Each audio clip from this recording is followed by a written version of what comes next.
Hello everybody, and you're very welcome along to a special Anfield Agenda live stream.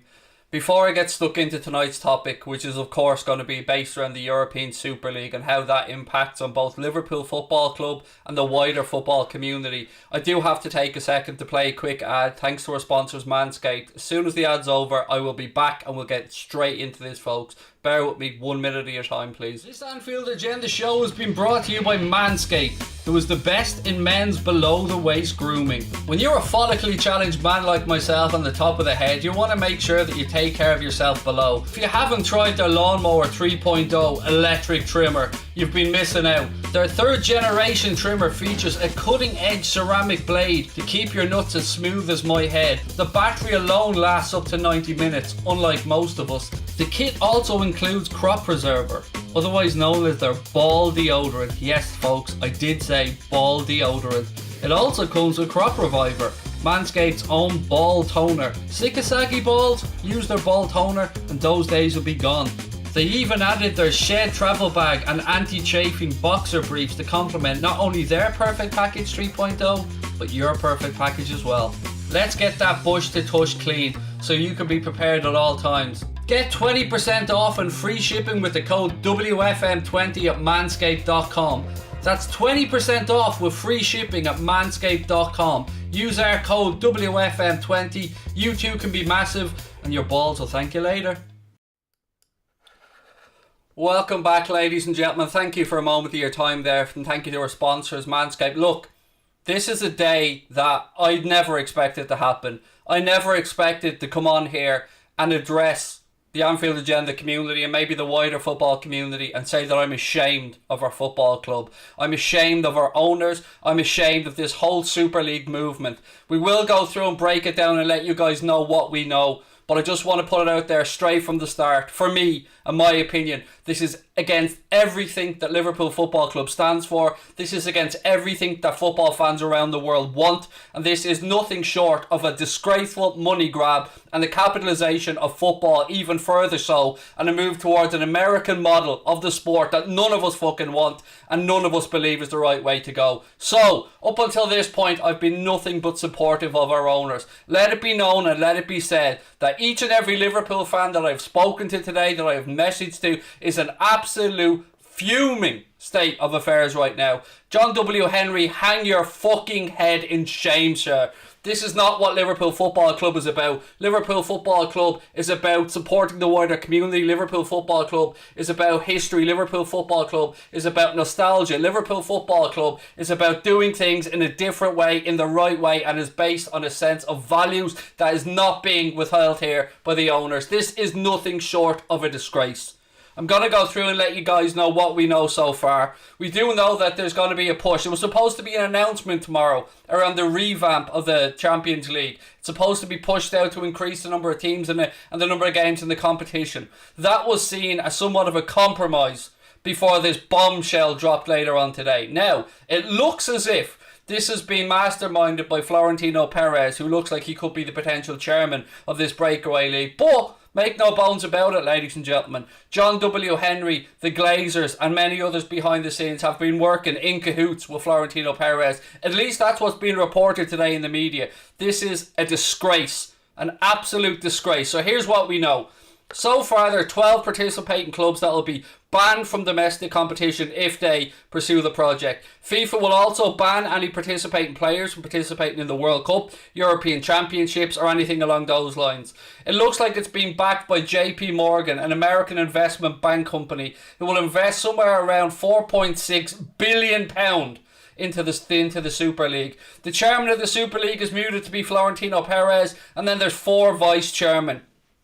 Stan Kroenke, Agnelli from Juventus, John W. Henry, and Joel Glazer. Now, is it a coincidence that 3 of those vice chairmen, 3 Premier League chairmen, are all American owners and want to move this towards a capitalist structure, taken away from the possible relegation and promotion, taken away from the smaller clubs? This is not what we want as football fans. Let it be known, there is nobody out there that I've spoken to who has any interest in this absolute shambles and farce of a competition.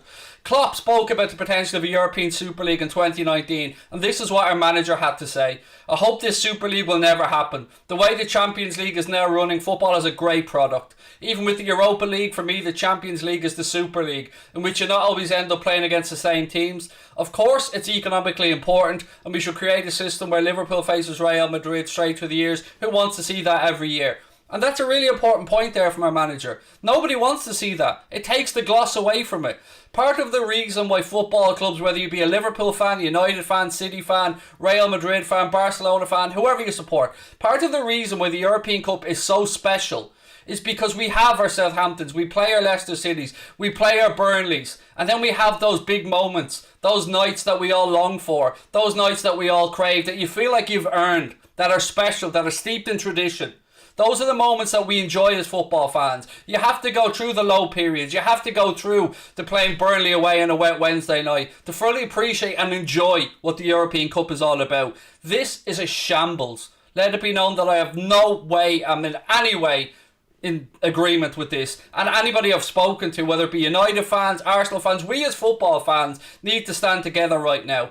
Now, they're trying to claim that this is, being brought about because of the coronavirus and the impact of the football world. No, this is being brought about through one thing and one thing only. Sheer greed from the chairman of these football clubs. Wanting to sew it up and make it a closed shop. That is not what competitive sport is all about. FIFA and UEFA are right, and I very rarely agree with them, but we want football to be an open playing field. We love the stories where the likes of a Leicester City, or maybe even a West Ham this year, can deservedly earn their place at the top table of European football and get the nights that their fans so much crave and want. And if that's taken away from us, who are they trying to kid? We know what this is about. Nobody gives a shite about the European Super League. Nobody wants to see Liverpool playing Real Madrid every week, Barcelona every week. It will get boring very fast. And don't disguise this as anything other than a money grab. I don't know of any fan base who's been consulted by the owners about this. Hell, I felt sorry for Solskjaer today. He came off the pitch after his side beat Burnley by 3-1, and he was met with this. Now imagine that being a manager. Somebody who doesn't make the decisions at board level. Somebody who's there to coach a football club. And I'm sure tomorrow when we play Leeds, Jurgen Klopp will be absolutely inundated with questions about this. And again, what is he supposed to say? He doesn't make those decisions. We've heard what Klopp thinks about it in 2019. I want to go through a couple of super chats because I don't want to miss them, so hang on. Crooked FIFA is going to tell teams to do nothing to benefit themselves. That's really funny. Yeah, look, I'm not their biggest fans either. FIFA and UEFA I don't think have been the greatest custodians of the sport. I will agree with that. Craig, I've supported Liverpool since the early 70s, said Alan O'Brien. No more if this goes ahead. It's a betrayal of their history. It is, mate. And it's very rare that I'll agree with Gary Neville as well, but his scathing criticism of everything about this was spot on earlier on today. Roy Keane and Mika Richards as well had exactly the same sentiments. Nobody wants this. This isn't what the sport is about. This is for one reason and one reason only. So the richer can get rich and the rest of us can be done with. We're going to have to pay more TV subscriptions. What about the home and away fans? The fans that love go up and down the country, following Liverpool, following Arsenal, following United, whoever it might be. What about them? Have they been consulted? What about season tickets? How's that going to work? What about kits? What about the players? Have they been consulted? What about the fact that they could face being expelled from European competition, from playing in World Cups? Are we going to want a team full of mercenaries that are only there for one reason, and that's a bigger paycheck? We have owners who came in on the back of wanting financial fair play to be implemented. Don't spend a penny, let's be honest about it. We spend what we bring in, and they want us to sign up to this? For what? So we can go into another transfer window and not get world-class players? So we can go into another transfer window and have our manager scraping around in January for a centre-back that we all know we need, that could well have cost us a challenge for the league this year? We are not idiots. Do not treat football fans like idiots. This is a time where football fans, I hope, are going to stand together, let their voices be known that it is our sport and you greedy bastards will not take it away from us. Whether you're sitting in India now, America, wherever you are in the world, your voice counts, you have a voice, stand up and be counted. Let your voice be known. Go on social media, use the hashtags. We do not want this. It is a shocking, shocking day. I'm so angry about this, folks. Right, let me get through some more comments. I've supported Liverpool for 18 years, said Philip Hunt. I fell in love with the club because of its working class fans in history. It'll go out if this goes through. Absolutely spot on, Philip. I want to hear from other clubs' fans as well. Bernadette said, my neighbour is 80 years of age and had a season ticket for over 60 years. And he said if this goes through, he'll never go to Anfield again, Craig. That's from a fan who's been there for 60 years at Anfield. And thank you for that, Bernadette, as well. Created by the poor, stolen by the rich. Very well said, John Lewis. I completely agree with you. Ash said, no Super League, but don't let this distract you from the FA making the Champions League 10-team groups and they get more TV ratings, money both doing it. Look, there was a compromise agreed. And that's what was going to be announced tomorrow. There was a compromise agreed that would see the Champions League stretched out. That would see each team play 10 games and then it would go to a knockout stage. But this system they have in place right now, it was originally set to be 15 teams with 5 teams put into it as well. So 15 teams who would be stable and always in the competition. Therefore always getting that cheddar, always getting that money every season. No respect for the lower tiers. No respect for the grassroots of the game. No respect for the community around these clubs either. Do these people think that we are idiots? Have they not learned what the power of fans can do already in the game? Because we've seen before, previous owners were hounded out of Liverpool Football Club. Manchester United's fans have let their owners know that they're unhappy with the way things are going. Arsenal fans have stood up as well. And many fans groups have already put out statements absolutely despising the idea of this European Super League. It is shocking and it is against everything that our beautiful sport stands for. It is capitalism at its absolute worst and I am sick of it.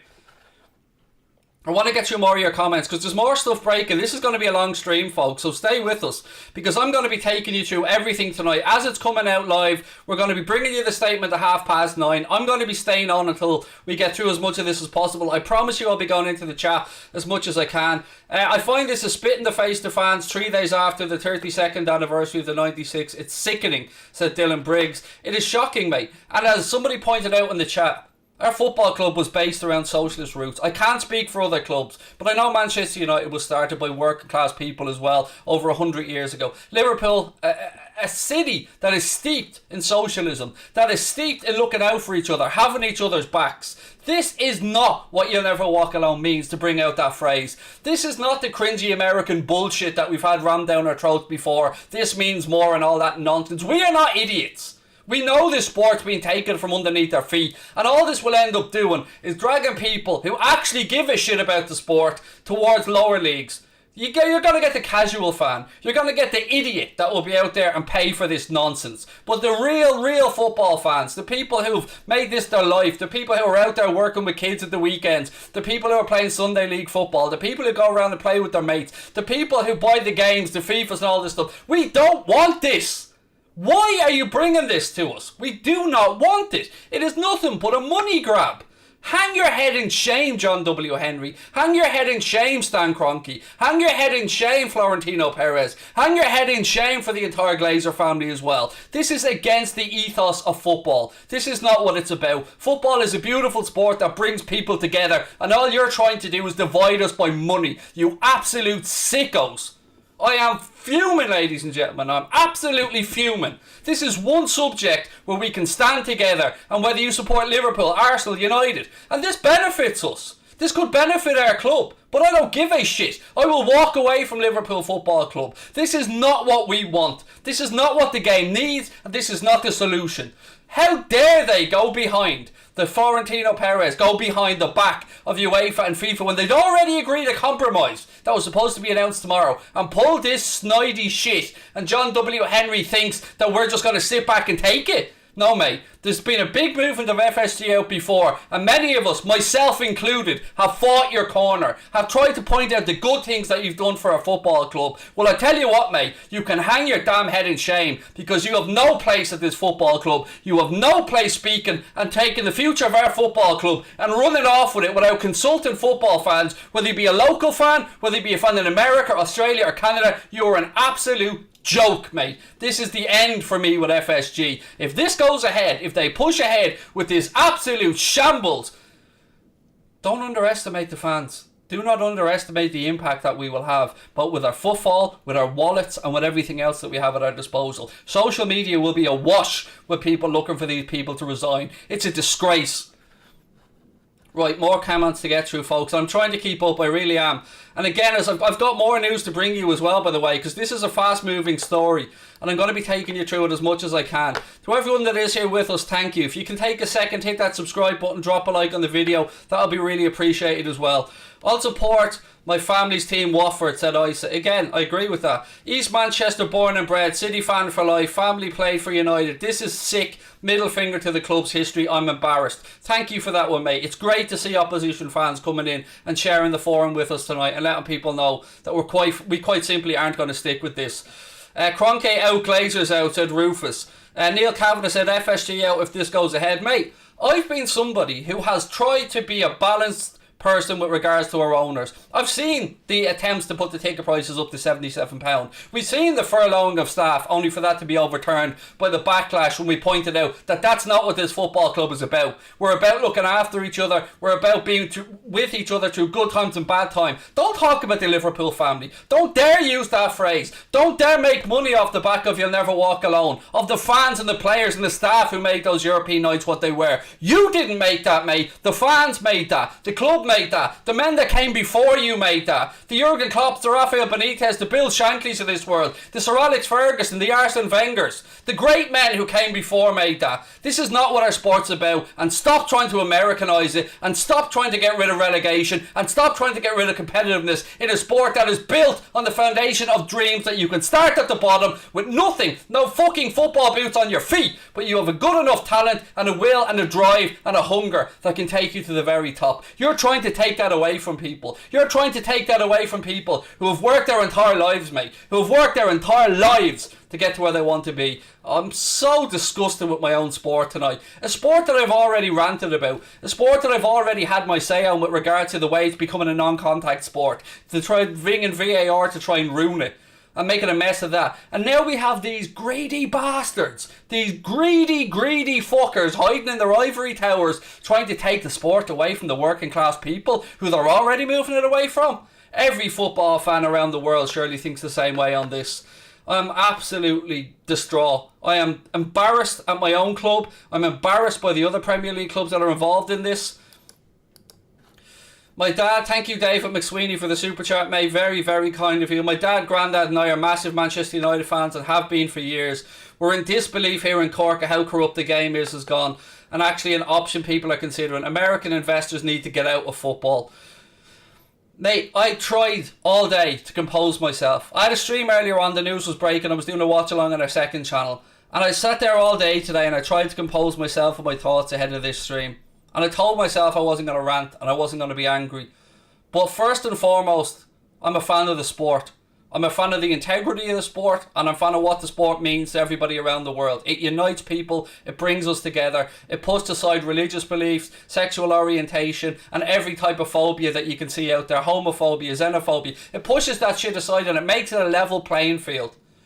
And it's already been moved away bit by bit. The Premier League has been a good thing, but it's definitely caused a divide, and now that's not enough. The money from Sky, from BT, from Amazon, that's not enough. The money that's generated from around the world isn't enough for the owners. They want more. They want to milk that football teeth for a little bit more cash. How about no? How about stop bringing out 3 kits a season? How about stop bringing out training kits, blackout kits, all this shit that is left to fleece the fans who've been through this club with thick and thin, and Manchester United fans and Arsenal fans and Spurs fans who've gone there when the team hasn't been great. We've lived through the Hodgson years. Arsenal fans have been through a barren spell. United fans have had a tough few years, but they've kept going week after week because they love their club.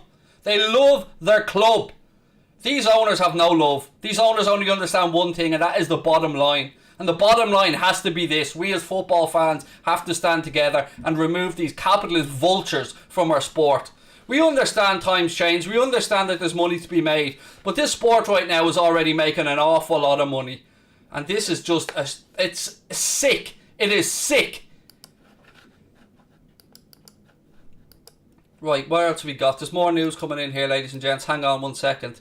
So, the new Super League is going to be announced apparently at 9:30 p.m. tonight, which is why we delayed our stream to go on a little bit later. It represents basically an American takeover of elite European football, which has become a closed shop by its founder members. We don't like this. This idea, and again, I'm not having to go to American people here. You've got your own sporting culture and background, and it's beautiful, and God bless you. You've got the NFL, the NBA, baseball, no problem.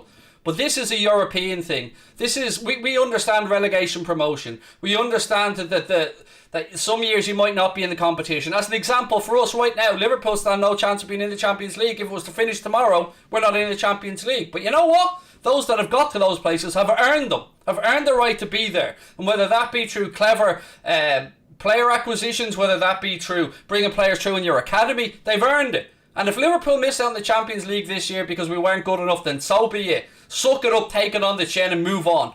This trying to close up the shop so there's nobody has access to it anymore. What about the Evertons of this world, the Leicesters of this world, the West Hams of this world? The clubs that are coming up with aspirations to try and push on.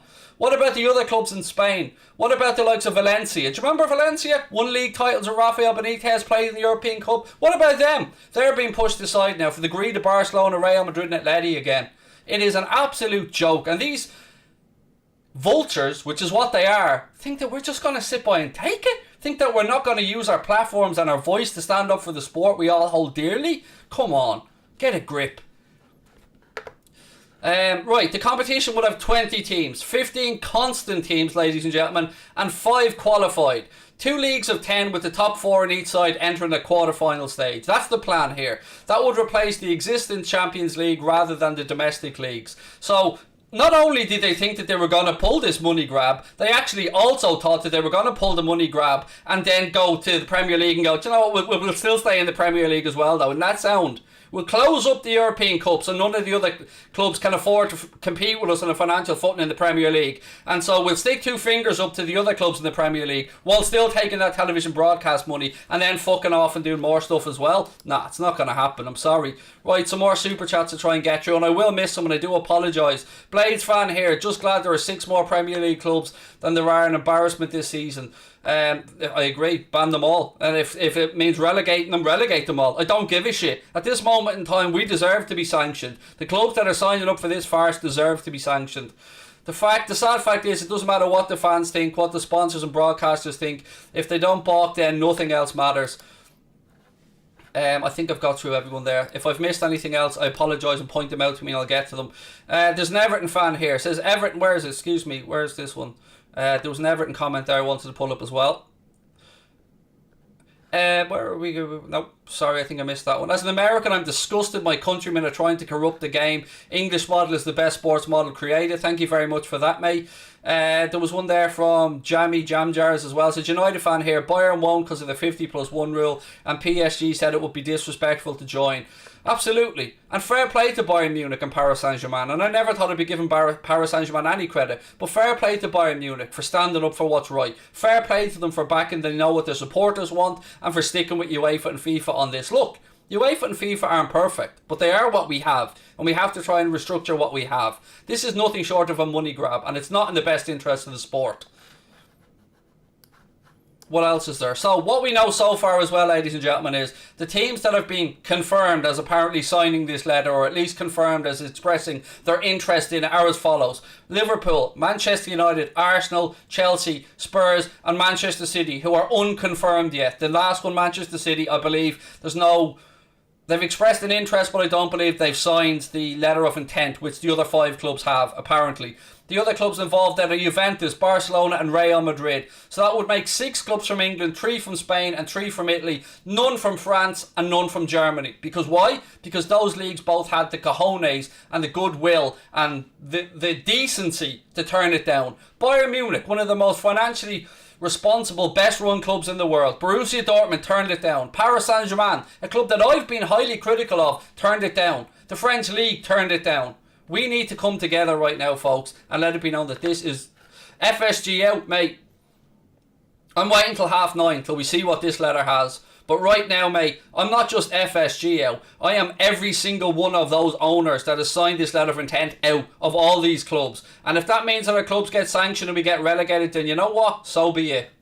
Late, but what is this whole situation? I'm so confused. Don't worry, mate. We'll be going back over it as well as the night goes on, because we're here for the long haul. 9:30 this announcement's meant to come out, and I'm going to be here to take you guys through it all the way. So it's going to be a long stream. But look, let me just ask you one thing. There was 5,000 people in the chat right now. Firstly, thank you for coming on and giving us a view tonight, and I'm sure you're as disgusted as we are in what's going on. If you can just do me one favour, take 1 second and hit that subscribe button and drop a like on the video, it would mean the world to me. As you can see, our channel's close to hitting 90k. If you guys take 1 second and hit that button, it'll mean more to me on a human level than you'll ever know. So firstly, thank you for that. But I want to get back to your comments and take you through what else we know, ladies and gents.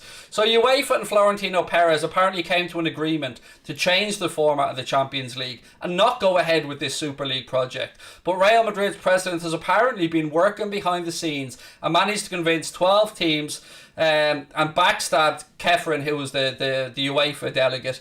Bayern and PSG are the reason all this fuss is happening. If they agreed with Florentino, nobody could have stopped the Super League. So it's down to Paris Saint-Germain and Bayern Munich and the French Federation and the German Federation actually having some moral decency. And we already know about the 50+1 rule in Germany, by the way. The way that they stop the ownership groups from coming in and taking over. The way that they leave it with the fans. You've heard Bayern Munich's president before speaking about the fact that they could charge more for season tickets. But why would they? They don't need to, because they're not greedy bastards. Can the same be said of our owners? It seems not. Can the same be said of the Glazers? It seems not. The Cronkies? Seems not.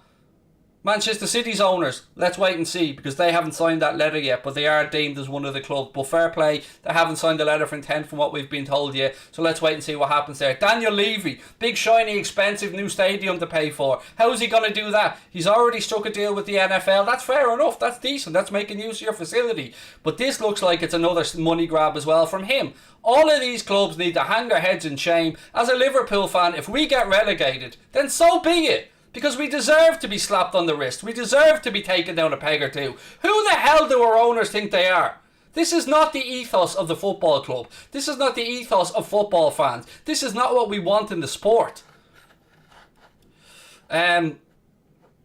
DAZN are willing to pay 3.5 billion, by the way, for the television rights to the European Super League. That's according to Gazzetta dello Sport, based in Italy. DAZN, as we know, are a streaming platform. Many of you might know them from boxing and stuff. I believe in Canada and other countries you can also stream the Premier League on there. And again, to go back to what we said at the start, JP Morgan, an American investment bank, will be investing something like £4.6 billion, according to news stories today, into this Super League. And add on top of that the television revenue that is being backed in there by DAZN. You can see how much money is being spoken about here. But will that money benefit you or me or the other working class fans that are already breaking their arses trying to afford season tickets? People who are going out working in supermarkets, sweeping roads, working in pubs, hairdressers, wherever they might be, to try and scrape together the money to bring their son, their daughter, their wife, their mates to a football match, which is nearly impossible to get tickets to, let's be honest. And heaven forbid you live down in London and you already have to pay London prices. It's an absolute shambles.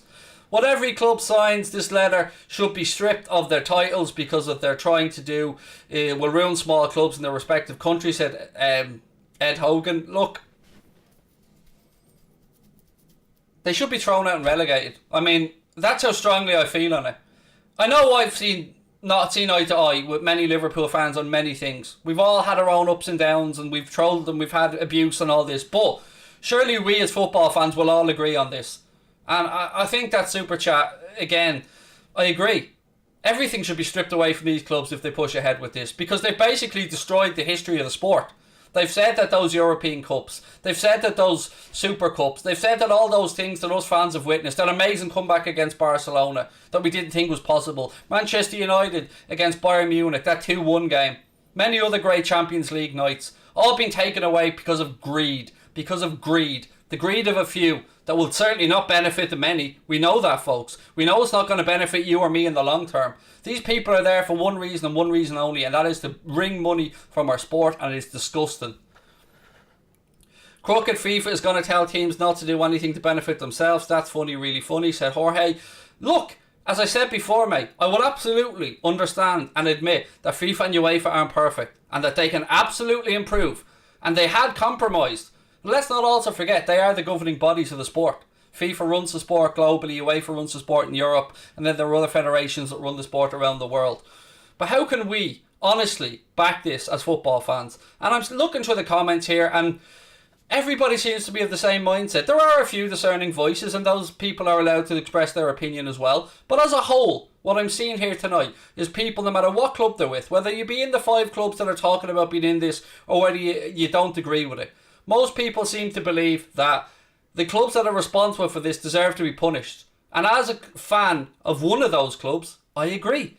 I absolutely agree. This is not what the league and the sport is about. Football is a sport that is based around being able to work your way up the divisions. Whether you be a hashtag United, a Salford, whoever it might be. Whether you be the likes of MK Dons, whether you be Wimbledon, whether you be whoever. Marine, whoever you want to pick. Just pick a team. We all have dreams of going up to the divisions. You all have dreams of playing in those European nights. And that's before we start to address playing at World Cups, playing at Copa Americas, playing at the African Cup of Nations. What are all these players going to think? Was Mohamed Salah consulted? Was Virgil van Dijk consulted? Was Bruno Fernandes consulted? Was Raheem Sterling consulted? Were any of these players consulted? Do the managers know? Because I find it hard to believe. Again, I'll take you back to a statement that Klopp spoke about in 2019 on the European Super League. Our manager of Liverpool, Jurgen Klopp, said this: I hope this Super League will never happen. With the way the Champions League is running now, football has a great product. Even with the Europa League, for me the Champions League is the Super League, in which you do not always end up playing against the same teams. Of course, it is economically important, but why should we create a system where Liverpool fans face Real Madrid for 10 straight years? Nobody wants to see that every year. And you know what? He's right. We don't. How great is it when you get to play a club that you haven't played in 15 years? Ajax as an example. Or you get those big nights against Real Madrid, or you get the games against Borussia Dortmund. Those are going to be diluted and taken away now, because those big moments won't have the same impact. It's like eating your favourite food every day. It's not that treat that you look forward to. It's just money grabbing, greedy. I'm going to take a breath. I'm going to go into the chat. Time to take a leaf out of the German League model and give fans majority owning rights, no commercial interest, over 49% allowed, which makes me more baffled, by the way. I can understand Florentino Perez wanting this. I can understand Barcelona perhaps wanting this, because Spanish football's up shit creek. Spanish football is financially fucked right now, particularly Barcelona and Real Madrid. So I can understand their self-serving interests, but the Premier League is the most powerful league in Europe. The Premier League is the most profitable league in Europe, the most watched league in Europe, with clubs getting the most money in Europe. So how can we, as a league, whether you support Southampton, whether you support Burnley, Liverpool, however you support, have any interest in this farcical Super League? It's a joke, folks. Absolute joke. Craig, you're the GOAT. You can fix this, please. Mate, I can't fix it, but we can all come together and try and do something. What I can ask you guys to do is just take 1 second again. Hit that subscribe button if you're enjoying the video. Drop a like as well. I'm staying on here, and we're going to wait for this statement to be released, and I'm going to read it out in its entirety, and I'm going to ask you guys for your thoughts as well.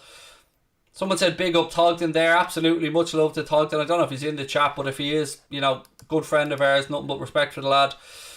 More stuff I have to get through. Crooked FIFA, gonna tell teams to do nothing to benefit themselves. We've gone through that one already. Ollie said in his post-match interview that he's heard the news at the same time as everybody else. You could see he was furious, but he had to refrain. And I noticed that, Fergal. So I was doing a watch-along earlier on of the Manchester United game against Burnley. And I, like everybody else, was waiting for that post-match interview. And you could see in Solskjaer's eyes that he was shocked. He'd not a clue.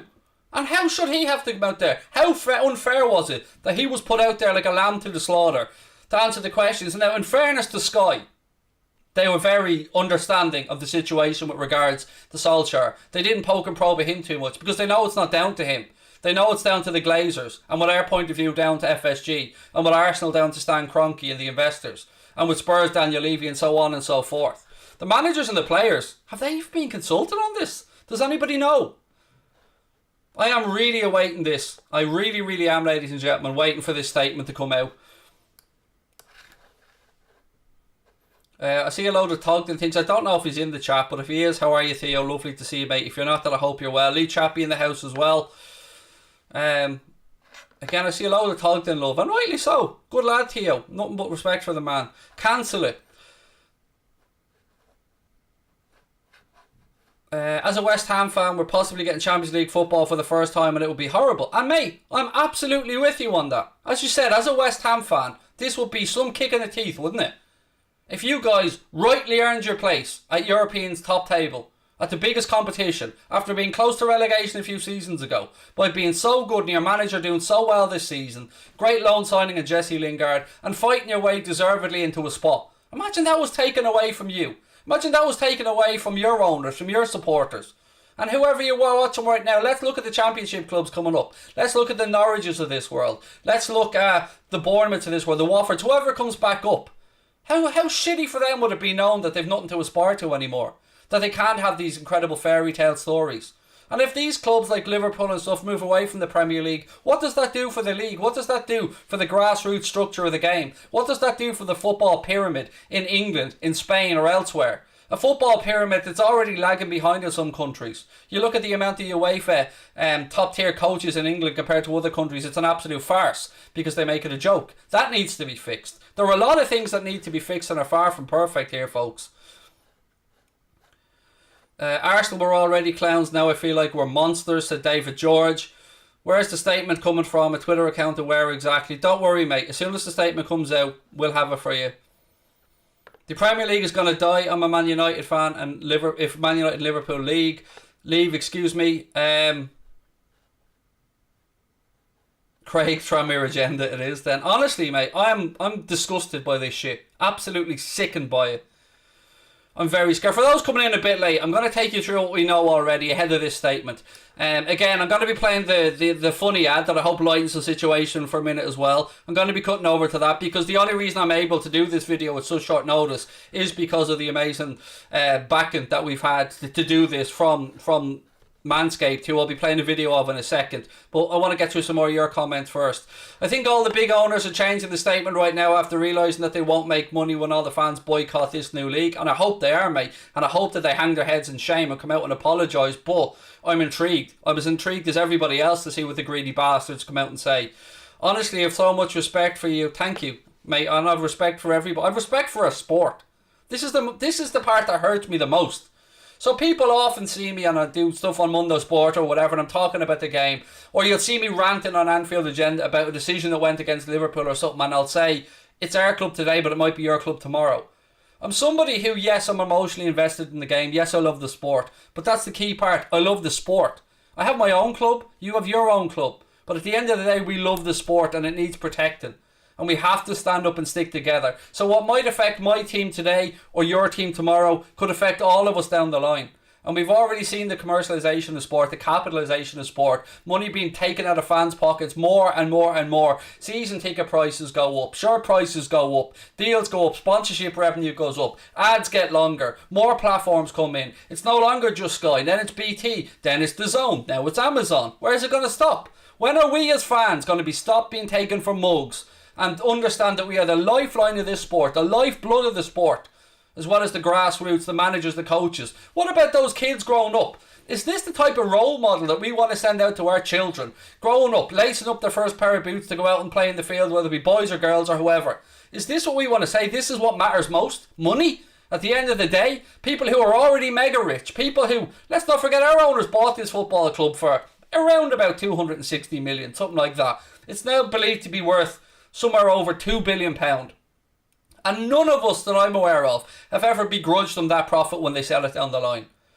But to tell us that we have no money to pay the staff and that they have to be furloughed, to tell us that they want to put the ticket prices up to £77, to tell us that they want more commercial seats, to tell us that we can't afford to go out and buy a centre-back in January, and then pull this shit, we are not idiots. Do not treat football fans as idiots. We've been vilified and we've been made mugs of for far too long. Again, folks, as I said, I'm going to really quickly play this ad, but I will be back in a second, and hopefully we'll have that statement very soon for you. But again, this was brought to you at Manscaped, so bear with me 1 second. I think you'll enjoy this ad. This Anfield Agenda show has been brought to you by Manscaped, who is the best in men's below the waist grooming. When you're a follically challenged man like myself on the top of the head, you want to make sure that you take care of yourself below. If you haven't tried their Lawnmower 3.0 electric trimmer, you've been missing out. Their third generation trimmer features a cutting edge ceramic blade to keep your nuts as smooth as my head. The battery alone lasts up to 90 minutes, unlike most of us. The kit also includes crop preserver, otherwise known as their ball deodorant. Yes, folks, I did say ball deodorant.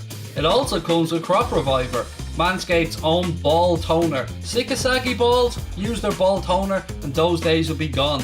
They even added their shed travel bag and anti-chafing boxer briefs to complement not only their Perfect Package 3.0, but your perfect package as well. Let's get that bush to tush clean so you can be prepared at all times. Get 20% off and free shipping with the code WFM20 at manscaped.com. That's 20% off with free shipping at manscaped.com. Use our code WFM20. You too can be massive and your balls will thank you later. As you can see, folks, I'm not somebody who always takes life seriously. I like to have a little bit of fun, and I think that ad sums it up as well. And thank you to Manscaped, by the way. You know the code, you know all that stuff. We're awaiting this statement, and as soon as it comes out, I promise you we're going to bring it to you. I've got my phone at the ready. Connor's at the ready at his end with the computer as well. There's messages coming through. Let's go through it in particular. I'm still awaiting more and more stuff, so bear with me. Sorry, this is a moving thing tonight, by the way. Again, if you do enjoy the content tonight, folks, if you are enjoying the stream, albeit not at the greatest of nights for the history of our sport, if you could just do me one favour, take a second, hit that subscribe button. As you can see, we're only 800 away from 90k. There's 6,500 people in the live chat right now. You could make a massive difference to both the platform that we have to share this opinion and to stand up for the rights of football fans, and of course to the future of ourselves and our community that work really hard. If you can take a sec, hit that subscribe button. It would mean the world to me. Right, again, Thogden's in the house. Is Thogden in the house? Where is he? What have we got? Somebody else said, I'm a Man United fan and I should be happy with the win today, but I'm ashamed by the club and by Manchester United. And I agree with you, mate. I'm a Liverpool fan who should be on here tonight, and I'd planned to do a stream getting ready for the game against Leeds United tomorrow. But all I can think about now, and all I've been able to think about all day, is how much of a shambles this is and how ashamed I am of the owners of my own football club that I've been supporting for 31 years.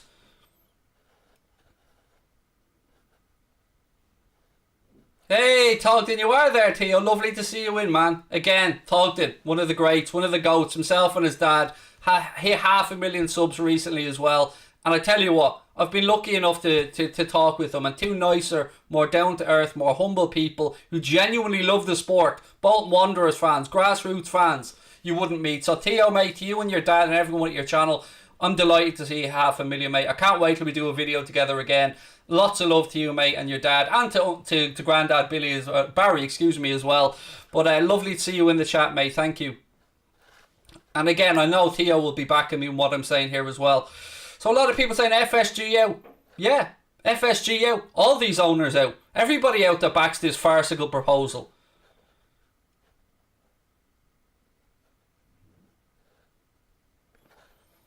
Can you say hello, Owen Jackson? Sure, just did. There you go. Again, folks, when the statement comes out, we will take it to you. And again, to those of you tuning in, thank you. Some more comments I want to get through. Hi Craig, United fan here. You should do something with Goldbridge. I've messaged Mark. I've messaged Mark actually and asked him, will we get together and do a video on this? Because, you know, we all have our own channels, and look, we all have our own platforms and stuff. Me being a smaller one, of course. But I think it is important that myself and Mark or Robbie or whoever it might be, that we use our platforms to speak out for fans, because I know Mark doesn't want this. I know the United fans don't want this. I'm sure a lot of the Arsenal fans don't want this. So yeah, no problem. I've messaged Mark already talking about doing a video together and letting it be known that none of the fan bases want this. And of course, the United stand have that massive platform, and I believe somebody said they're going live in a few minutes, which is great to see. More YouTubers should be coming on speaking out about this as well. So yeah, absolutely spot on. And look, folks, as I said, 7,000 of you in the chat now. Just take 1 second, hit that subscribe button and drop a like on the video as well, and we can absolutely nail this one tonight. It's 9:30. I'm waiting for the statement, mate. Don't worry. Connor has it at the ready. As soon as it comes out, I'll be bringing you the statement. When they said individual streaming games during the lockdown, Craig, they saw the real earning potential. Fair point that of streaming game, hence this Super League. They're scum, said Slim Reaper. Do you know what, mate? It's a good point, and I didn't think of that. It's a fair point. Now, they're trying to disguise this, by the way, as something that they have to do to safeguard just the incomes for the clubs because of what they've been through in COVID. Are you joking me? Premier League clubs are probably the best protected clubs during this whole COVID pandemic. It's the likes of League 1, Championship, League 2. They're the clubs that suffer. The non-league club, the grassroots club. Liverpool will always be able to pay the wages. Liverpool have enough backers, enough television revenue, enough money in the bank to make sure that we can look after those that are at the club. But the smaller clubs haven't. They've had to lay people off. They've lost an awful lot of people around this. And I'm sickened. Absolutely sickened by this. Fans United. There you are, mate. Yes. Fans United is a perfect way of saying it, mate. Well played. All of us together on this. Someone in there said, shut up, I want it. I would say that you're in the minority, mate, but there you go. Again, to all of you that are in the chat giving us a view tonight and sticking with us, thank you, and I will take you through it. Anything that you want to know, by the way, it looks like the Florentino Perez, the Real Madrid president, is the person that's really pushing this. There's vice chairman involved in this as well, involved in this whole backing of the league. It seems to be Stan Kroenke, the Juventus chairman, John W. Henry and Joel Glazer of Manchester United. When's the announcement, mate, on which channel? Again, I'm just waiting for it, buddy. As soon as I get it, I'll be bringing it to you, I promise you. There's loads of stuff I'm trying to get through here as well. 1 second. This is moving quick. Again, just take 1 second though, folks. Hit that subscribe button, drop a like on the video. It'll make a world of difference to a little YouTuber like me. Again, I'm refreshing here and Connor's waiting. He'll send it to me as soon as it comes through. I'm going to turn Sky on as well, just to make sure I have it in the background if that comes on.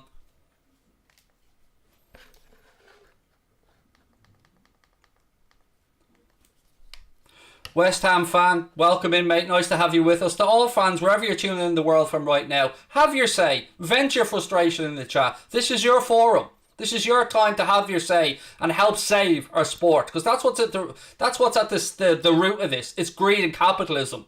The normal working class football fans already been pushed away from the sport. This is just taking the piss. I have Sky Sports News on behind me as well for whenever that statement does come out. Connor's going to send it to me in its entirety as well. Nobody wants this. Exactly, Josh. Josh in the chat says literally nobody wants this. And I couldn't agree with you more, sir. Leave my club alone. Again, this is ruining football. R.I.P. You guys have it right. And I'm so glad to see so many people coming together tonight, pushing aside their club allegiances and fighting for what's right in the game. Save our sport. Yes. Well played, mate. Well said. Lots of love. Enough is enough. Do you think the old firm will be added to the Premier League? I don't know, mate. I haven't thought that far ahead. It's a fair comment, though. Here we go. Some stuff coming through now. So, UEFA are preparing a €60 billion lawsuit against the European Super League's founding clubs, including Real Madrid. That's coming out of Italy right now. Again, I'm going to reiterate this. UEFA are preparing a €60 billion lawsuit against the European Super League's founding clubs, including Real Madrid. I already said hello to Owen Jackson earlier on, mate. Rivalry decide, football alive. Yes. Yes. Lovely. I totally agree with that sentiment. And again, guys, keep your comments coming. This is your platform tonight. I want you to have your say. And I'll get through as many of your comments as I can. Some people, a minority, do believe this is a good idea. And we're still awaiting this statement. Sky haven't got it yet. We haven't got it yet. But we're going to bring it to you as soon as it comes out. Save our sport. Yes. Hashtag save our sport. Get that going across all social media platforms. Greedy. 100%. Not in my club's name. I agree with that as well. I'm so proud of you guys tonight. I'm so proud of you for standing up for your sport. I was listening to Gary Neville earlier on, and often at times I don't agree with what Mr. Neville has to say, but you know what? I think he summed up and nailed the opinion of every genuine football fan that goes to Old Trafford, that goes to the Emirates, that goes to Anfield, that watches from abroad, that understands what the club is, that understands what the ethos of a working man and women's club is. Manchester United and Liverpool should be proud torchbearers for the Premier League. And I'm putting us up there because we're the most two successful clubs. We should be taking the moral stance on this and saying this is not what it's about. These are not the principles that our clubs were founded on, and we need to stamp this shit out. But no, we're not. We're taking the wedge. We're taking the money. We're milking that football tea for all it's worth and spitting in fans' faces. Who signed it should be fined and relegated, said Shane. Bayern Munich are already in the closed top league of their own for the past 5 years, Super League out. to be fair to Bayern Munich, they've stood up and said no to this. So fair play to Bayern Munich and to Paris Saint-Germain. And I love the model in Germany as well, that 50+1 model that stops this type of stuff from happening. This is the Americanization and the capitalization of European football, and it has to be stopped at all costs. Amazing to see football fans stand together.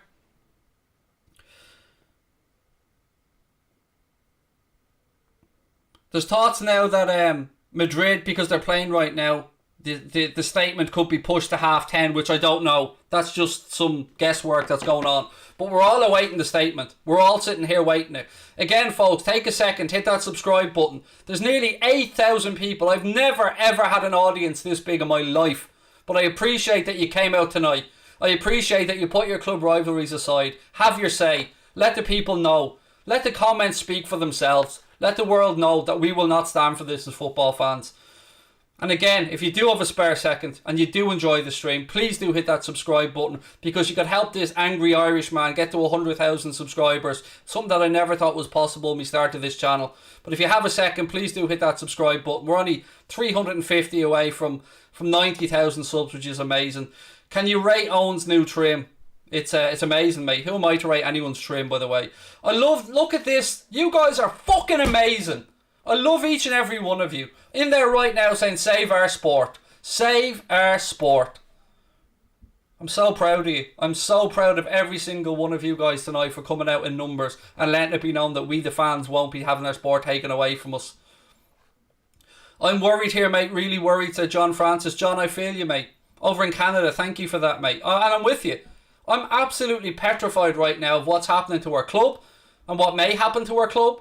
And imagine our club getting fucked out of all the leagues. Now, whether you are a Liverpool fan, a United fan, or you're an Arsenal fan, or a Spurs fan, or a City fan, this is serious. This is the biggest announcement in world football in my lifetime. And we're all waiting on bated breath to see what these greedy bastards have to say. As an American Arsenal fan, I'm disgusted by the business that the club has done lately. Why would we want to be the worst team in this Super League every year? Again, mate, it's against the ethos of the sport, and thank you for your comment. The sport is supposed to be that you can make it all the way. It's a competitive sport. There's relegation, there's promotion. Getting to the Champions League is the pinnacle. Hearing that music playing in the background, seeing that football in the middle of the pitch waving, that's what people aspire to. That's what people growing up on the streets of Liverpool, Manchester, Dublin, Copenhagen, Boston, wherever it might be. That's what these people aspire to, whether it be over in the favelas in Brazil, whether it be down in Argentina.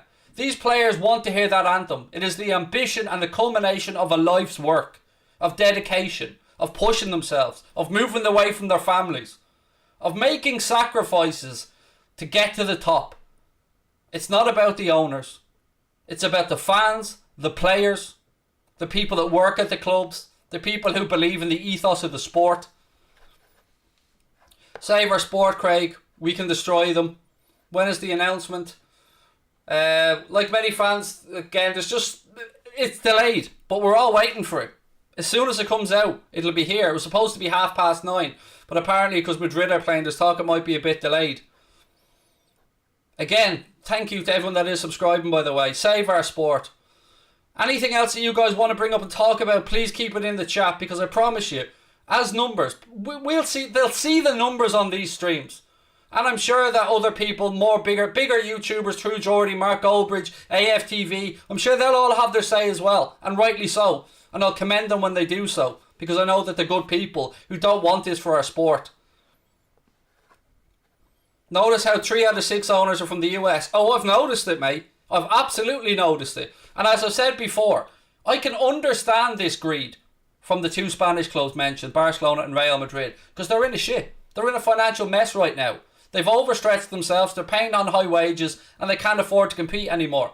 So that's how this all came about. There was an agreement, and let me take you back through what we know again, for those coming in a bit late. So, JP Morgan, an American investment bank, whom I'm sure a lot of you will have heard of, will invest £4.6 billion in the foundation of this. Then you look at the streaming rights. The Zone are willing to pay $3.5 billion for television rights, according to Gazzetta dello Sport coming out of Italy. Then you wonder who the main protagonists of this are. Well, Florentino Perez seems to be the one who's really pushing this. He would be the chairman of this new Super League. Then there'd be 4 vice chairmen. Stan Kroenke of Arsenal, Andrea Agnelli of Juventus, John W. Henry of Liverpool, and Joel Glazer of Manchester United. Then we know that the Super League was supposed to be announced tonight. The competition will have 20 teams, 15 constant. Now that's the really important part here. 15 constant teams in the competition. So no chance of relegation, no chance of worrying about having to be pushed to the side. So 15 teams who are a closed shop that will take all the money and leave the rest of the game for dead. And 5 qualified via the leagues. Whoop-de-doo. Thank you very much for those 5 places, you greedy pricks. Liverpool, Manchester United, Arsenal, Chelsea and Spurs have all confirmed, or have all been confirmed of having signed these letters of intent, according to the press.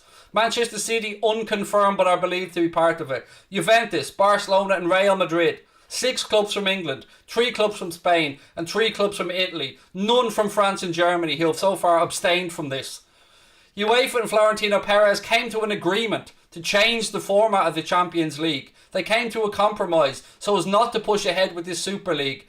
But it seems that Florentino Perez, Real Madrid's president, has been working behind the scenes to backstab Kefren, who was the UEFA delegate. Bayern and PSG are the reason that all this fuss is happening. If they agreed with Florentino, nobody could have stopped the Super League. So who would have ever thought that we'd be sitting here thanking Paris Saint-Germain? Really? Who would have ever... Well, with Bayern Munich, they've always been a classy club. They've always been a club that listened to their fans and haven't been money hungry. Liverpool's owners are among the hardest backers of the European Super League, and that's coming out of the New York Times. If the Super League goes through, the Super League will use the NBA model.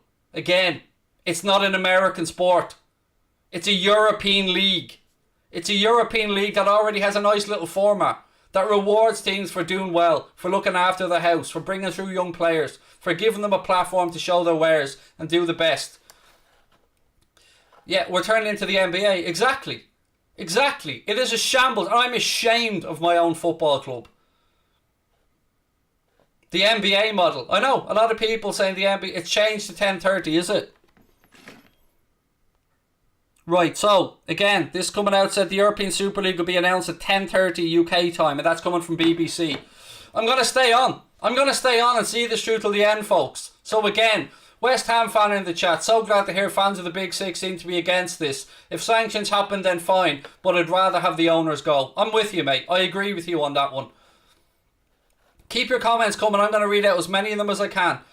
Non-league fan here. Clubs have dissolved. Disgusting. Mate, I agree with you. And I'm saddened that the clubs at the top table, mate, have this ethos and have this thought in place. And I spare a thought for the non-league clubs and the lower league teams. And that's what football is all about, mate. Football is about the likes of non-league teams, feeder clubs. That's how we all fall in love with the sport. We've all kicked around the ball in our back gardens and dreamt about playing in an FA Cup final, dreamt about going to a Champions League, playing in a World Cup. Again, I'm going to ask, has there been any consideration whatsoever given to the players or the managers at these clubs? Has Mohamed Salah, Sadio Mane, Roberto Firmino, Virgil van Dijk or Jordan Henderson been consulted? Has Bruno Fernandes, Paul Pogba, Harry Maguire been consulted? Has any of the City players? Has Harry Kane? Anybody at Arsenal? Do these chairmen not give a damn about anything anymore? I tell you what, folks, it's sickening. American coming in and think they can take over, said somebody else. Somebody says get Craig to 100k. I don't think we'll quite get there, but look, I appreciate you being with us, and if you are enjoying the stream, excuse my rant, and I'm going to try and keep going because my voice is going here, but I'm so damn angry that I think I'll power through. Please do take a second, hit that subscribe button, drop a like on the video as well to let people know that we're disgusted by what's going on, and keep that hashtag Save Our Sport going. Push it out right across social media. If you're on Twitter, if you're on Instagram, wherever you're watching, or wherever you're on, if you're on Facebook, keep posting it. Let them know this is our sport and you greedy bastards aren't going to take it away from us. Newcastle fan, love the show, congrats on 90k. Thank you, Shane, and lots of love to you as well, mate. And again, Newcastle, a group of fans who I've got the utmost of respect for, and we will be bringing you that. We will be bringing you that statement, even if it is 10:30. I'm not going anywhere, folks. I'm going to stay on here. The money that the lower league teams receive from just playing against a Liverpool or a Man United in the FA Cup is huge for them, and this will kill it. Exactly, mate. I couldn't agree with you more. We've already seen some replays and stuff being taken away because the fixtures have got congested. We understood that. There was talk that maybe this new Champions League, the one that was supposed to be announced tomorrow, could perhaps see the end of the Europa League, or not the Europa League, the Carabao Cup or the League Cup. We understood that as well. But this is just nothing short of a disgrace. Everton fan who's ashamed, mate, we should all be ashamed right now. Save our sport indeed. It's shambolic. This will be the end of football. I'm so proud of you guys. I'm so happy to see so many of you coming out tonight and standing up for the sport. Hector, thank you for the super chat, mate. You're very kind. City fan who's ashamed. Again, thank you for your honesty, mate. Boycott the league, somebody else is saying. This is a disgrace. Shameful. Exactly. Fair play to all of you. What have we got? Little tip, Craig. Great to see people putting club rivalries aside to fight these greedy clubs trying to ruin the sport. We all love and adore. Keep fighting, guys. Big love, Craig. Thank you, mate. And big love back to you as well. And don't worry, there was a delay in the announcement. The announcement was supposed to be 9:30, but apparently it's 9:30 Central European time. So I'm going to stay on with you guys for the next 45 minutes. And I will be bringing you that statement in its entirety. And if you do have any questions, I promise you, I'll try my best to answer them. Put them into the chat. And if I can get to them, I will. I'm so confused. Right, look, there are people who are confused. So let's go through what we absolutely know is the case. So there's 12 clubs that could be potentially banned from European competitions if they pursue this. FIFA will also ban any participating players from playing in the World Cup. That's a massive loss to these players. JP Morgan, who are an American investment bank, will invest in the European Super League with a staggering £4.6 billion investment. The chairman of this new Super League will be Florentino Perez from Real Madrid. Then there'll be 4 vice chairmen. Stan Kroenke of Arsenal, Andrea Agnelli of Juventus, John W. Henry of Liverpool, and Joel Glazer of Manchester United. Now our own manager, Jurgen Klopp, who again comes from a socialist background, understands the meaning of what football means to the working class man and woman around the world. He said back in 2019, when talk of this Super League came around, I hope this Super League will never happen. With the way the Champions League is now running, football has a great product. Even with the Europa League, for me, the Champions League is the Super League, in which you do not always end up playing against the same teams. Of course, it's economically important, but why should we create a system where Liverpool faces Real Madrid for 10 straight years? Nobody wants that. And he's right. Nobody wants that. Again, the clubs that have been confirmed so far in this are Liverpool, Man United, Arsenal, Chelsea, Spurs, rumoured to be Manchester City, Juventus, Barcelona and Real Madrid, and then there's talk of 3 from Spain. I believe they're Atletico Madrid, Real Madrid and Barcelona. DAZN are apparently willing to pay $3.5 billion for the television rights for this European Super League, and that's according to Gazzetta dello Sport coming out of Italy. And again, the thing that really makes me sick is that they're talking about moving to an NBA style model. That is disgusting. It's called the European Cup. You can't move it. You can't Americanize everything.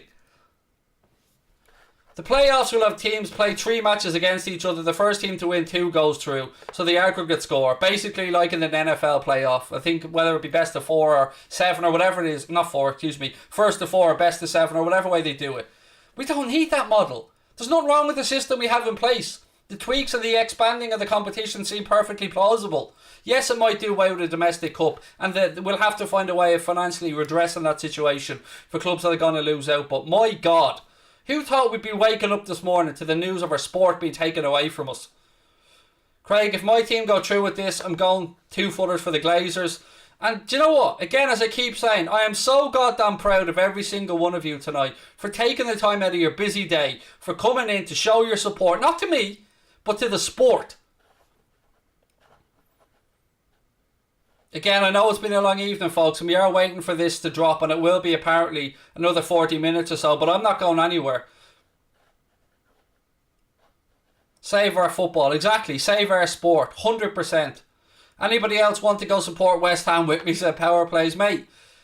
Can I ask you guys a question? Let me shake it up a bit. So if there's any club or any fans in the chat right now that are fans of Manchester United, Liverpool, Manchester City, Spurs or Arsenal, how do you feel about the idea of our clubs being relegated? Oh, and by the way, I don't just mean at the end of the season. I mean potentially soon. How do you feel about that? How do you feel about the prospect of Liverpool, Manchester United, Spurs, Arsenal and Manchester City not playing in the Premier League? How do you feel about that?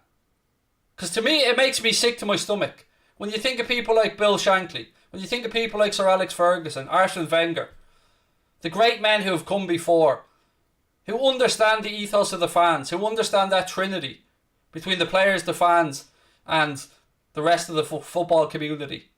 The community outside the grounds. The community that make a living from the clubs. We deserve to be relegated for this crap. I agree. It's disgusting. Absolutely gutted. This year keeps getting worse. I know. And it's greed. It's all greed. Out there right now, there's so many people around the world who can't afford. The reason that football fan watch-alongs are doing so well, by the way, is because people can't afford to get the TV subscriptions, but they're going to want to make them more expensive. The reason that, football fans can't get to stadiums is because it's no longer a working man's game, and it's been driven up to be a middle-class sport. Well, most of us come from working-class backgrounds. Most of us understand that you have to graft, that you have to earn money, that you have to earn that money to go and buy a ticket. Sometimes people save their entire lives for a trip to Old Trafford or to Anfield or elsewhere. Again, it's all been taken away from us by the greed of the few. And it's certainly not going to benefit the many. In no way is this going to benefit the many. This is only going to benefit a handful of multi-billionaires who are spitting in the face of the rest of us. Chelsea fan here, we deserve it, Craig. I'm extremely saddened right now, folks, and angry. I'm proud of you, Craig. Mate, look, this isn't about me. Again, like I've always said, this is about the community of football fans coming together and sharing a voice. The fact that a lot of you have come in tonight when we're doing the stream, I thank you. I thank you for your time, I thank you for your input, and I thank you for your love of our sport. Immediately 10-15 point deduction, I think, of possibly starting on negative 10 points next season if you're still in the league, somebody said. Congrats on 90k, followed up from Blanche. Thank you, Dylan. Sorry, there was more of that comment. I'm so embarrassed to be a United fan at the minute. This is a joke, and as football fans we need to stick together. Absolutely agree with you, sir. Absolutely. RIP football, said Aidan Sheridan. Save football. Football is about the fans. These idiots don't care about us at all, said Slavic. Thank you for that comment, mate. This is a joke, said Aoife Sweeney. Thank you, Aoife. Don't let 200 years of football get ruined now. Exactly. 200 years of football. 200 years. I was watching the FA Cup earlier on, and they were talking about, I think it was the first final of the FA Cup, and they were saying that it was actually Queen's Park of Scotland who were one of the teams in the final, and it went to a replay, and they couldn't afford to come back down for the replay, so they had to basically give up the final, or one of the rounds. It may not have been the final. If I'm wrong on that, I apologise. But that was all the way back then. That was when the cup was created, the oldest football cup competition in the world. And it was created, and already at that point, money was a hindrance to people playing in the final. And now we have a stage where that's not good enough anymore. The billions revenue aren't good enough anymore. Clubs being worth 2-3 billion isn't enough anymore. If you're unlucky enough to live in London, with regards to this, I mean, you're already paying some of the highest prices in the world to go and watch football. I know a lot of London fans pay over £100 a game, or in and around the £100. Up north, around Liverpool, Manchester, prices around £57, £60. We've already seen owners wanting to push those up to 77, but thankfully groups like the Spirit of Shankly and others stepped up and said, no, Pedro, that ain't happening. Not today. Not on our watch. And I expect those same great fan groups, whether they be United fan groups, Liverpool, Arsenal. I was so happy to see United and Arsenal fan groups put out a statement condemning this. I was so happy to see the Football Fans Union put out a statement condemning this. Because this is not what anybody wants. If ever there was a time that owners could have read the room, this is it. It would have been very easy to predict. A little consultation with any group of supporters would have told the owners very quickly what the football fans think. But here's the thing. They don't give a fuck what you and I think. They don't care about me and you. They don't care about the people who've been going to Old Trafford or Anfield for 30, 40, 50 years, giving their season ticket, going down through the generations, working to pay for that season ticket, following their clubs home and away, those European adventures, those treats, those one-offs. They don't care about us because they know that there are other markets to be tapped into. They know that there will be people in maybe China, or people in America, or people, and I'm not picking on any of these countries, by the way, but I'm just saying to you, they know that we can be replaced. They know that they can find that money from elsewhere, that people can sell more shirts. Let's not forget, these are our owners, by the way, who tried to fucking copyright and trademark Liverpool in a football context. Are you having a laugh? You furloughed staff. Furloughing staff at a club that says you'll never walk alone. At a club that is based in socialist roots. And you are fucking furloughing staff? And that wasn't enough of an embarrassment? It's dead, folks. The sport's been taken away from us from right under our noses. You're summing up my exact emotions and feelings. Also, Stan Kroenke is set to be joint president of the league. I know. Main chairman Florentino Perez of Real Madrid. 4 vice chairman, ladies and gentlemen. Stan Kroenke of Arsenal. Andrea Agnelli of Juventus. Vice chairman again, John W. Henry of Liverpool. And Joel Glazer.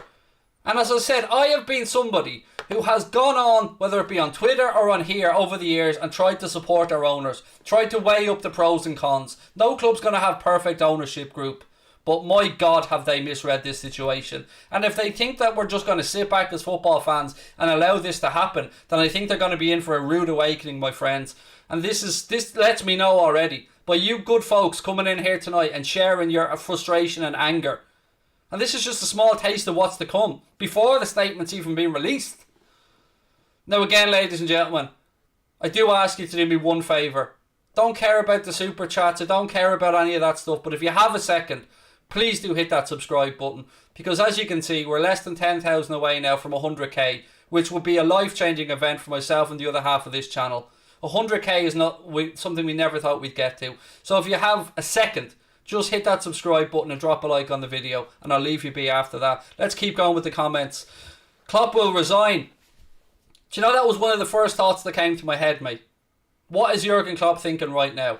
Because again, I know I've read this out a few times, but I'll take you back to a statement our manager made in 2019. I hope this Super League will never happen. With the way the Champions League is now running, football has a great product. And the gaffer was spot on.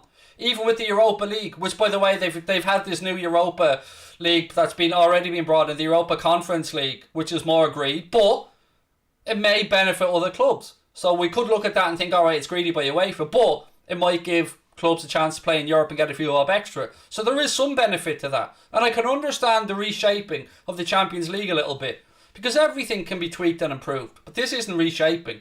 This is a closed shop. And that's the most important part about this is 15 clubs looking to secure their financial future by basically not letting anybody else get their way to the top table. Not letting people be clever, not letting people bring through players in their academy, having a golden generation. No, they don't care. They're spitting in the face of all of us. Our owners have the cheek to come in and say that they came in off the back of wanting FFP to be a thing. How does this in any way relate to FFP? How is this financial fair play when you're trying to basically kill off all the other clubs that aspire to be at the top table? Liverpool, United and Arsenal, Spurs, Manchester City, we're fortunate, and I think maybe Chelsea, we're fortunate that we have been playing European football. We're fortunate that we have all these memories. But what about the West Ham fans right now, who are looking at that league table, knowing they have a big game coming up against Chelsea? Never would have dreamt at the start of the season that they would be up there in those Champions League places. What about those fans right now? Are you telling me they don't matter? Are you telling me that we can spit in the face of those fans? No, not on my watch. Not on your watch. I'm honestly, I feel like, I was going to say pulling my hair out, but I suppose therein lies something that can't humanly be done. Keep football alive. Again, keep your comments coming in, folks, and I'm not going anywhere. I'm going to take you right through until we see this out tonight. What a joke, I agree. End of football. Is it the end of football? Would you walk away from your club if it happens, ladies and gents? Let's be honest. And I'm talking to the United fans, Liverpool fans, the Arsenal fans, the City fans. I'm talking to... Because, you know what? I don't know I could stand over and watch Liverpool Football Club do this. I don't know that I could pay money for a shirt or watch a team knowing that it doesn't represent the values that we all claim to have and we all do hold dearly, which is that it's a working person's game. I say man's game, excuse me. It's a working person's game. It's something that should be accessible and open to all. And by closing off the shop, you're basically saying that that's not possible. You're basically saying that there's nothing to aspire to. Fuck off, we have the money now, deal with it. You're not taking our sport away from us. The European Cup has had so many winners over the years and has produced so many memorable moments because of the format, because of the way it is. Who would have predicted that Ajax would have been playing Spurs in the semi-final a few years ago? Who would have predicted that glorious run? And look at the nights that produced. Some of the most memorable, dramatic moments you'll ever think of. Spurs against Man City. Liverpool against Barcelona. So many amazing comebacks. PSG Barcelona. I could keep going and keep going and keep going. Istanbul. United's comeback against Bayern Munich. Just time and time. The penalty shootout between United and Chelsea. If I've missed anything, I apologise. I'm trying my best to keep up. The decision is the Alisson running into Kabak of all decisions. Nobody benefits and all the fans are left looking shocked. Exactly. You have hit the nail right on the head there, Fizz. This doesn't benefit a single fan group. It benefits those at the top. It's like the entire world now, folks. We've seen movements step up now. We've seen conflict around the world. We've seen people on the far left and the far right try and cause division. At a time where the world is trying to scramble together during a pandemic. And these hungry, greedy SOBs come in and think that now's the time to put their greedy little claws into our sport and rinse out all the hard work and all the blood, sweat and tears of those who came before them because they think they can. Nah, not happening. I'm pissed, somebody said. Again, I'm going to keep going through all your comments, folks. Keep football alive, save our sport. I love reading that. You guys are amazing. Again, please do keep hitting that subscribe button, folks. Drop a like on the video. That's all I ask of you tonight. If you are enjoying the stream, just take a second and hit that button. I won't stand for it, and so you shouldn't, mate. And I applaud you for saying it. Blame the rich. Yeah, the rich get rich and the rest of us can fuck off, basically. It's BS, yes. Money-loving people need to stop. Nobody wants this. Keep football alive. How long until the statement? Half an hour by the looks of it. It's been pushed back. Apparently it was supposed to be 9:30, but that 9:30 is now Florentino Perez time. And yeah, I said it, because that's what it is. It's this little arsehole over in Madrid that is behind people's backs, behind FIFA's back and UEFA's back, have stabbed them in the back because he can't look after his own club, because they've overspent. And don't get me wrong, John W. Henry, Stan Kroenke, Joel Glazer, Agnelli, everybody else that signed this letter of intent as well, they've stabbed football in the back today. I don't like FIFA and UEFA. I don't like them as institutions, but they are what we have, and we should be striving to fix them and working with them, because they are the guardians and custodians of our sport. Respect to the German clubs, absolutely, and to Paris Saint-Germain and the French clubs for standing up and saying no.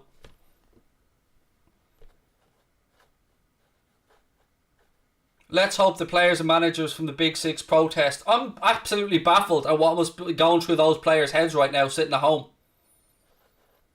Absolutely baffled. If this happens, I'm done with football.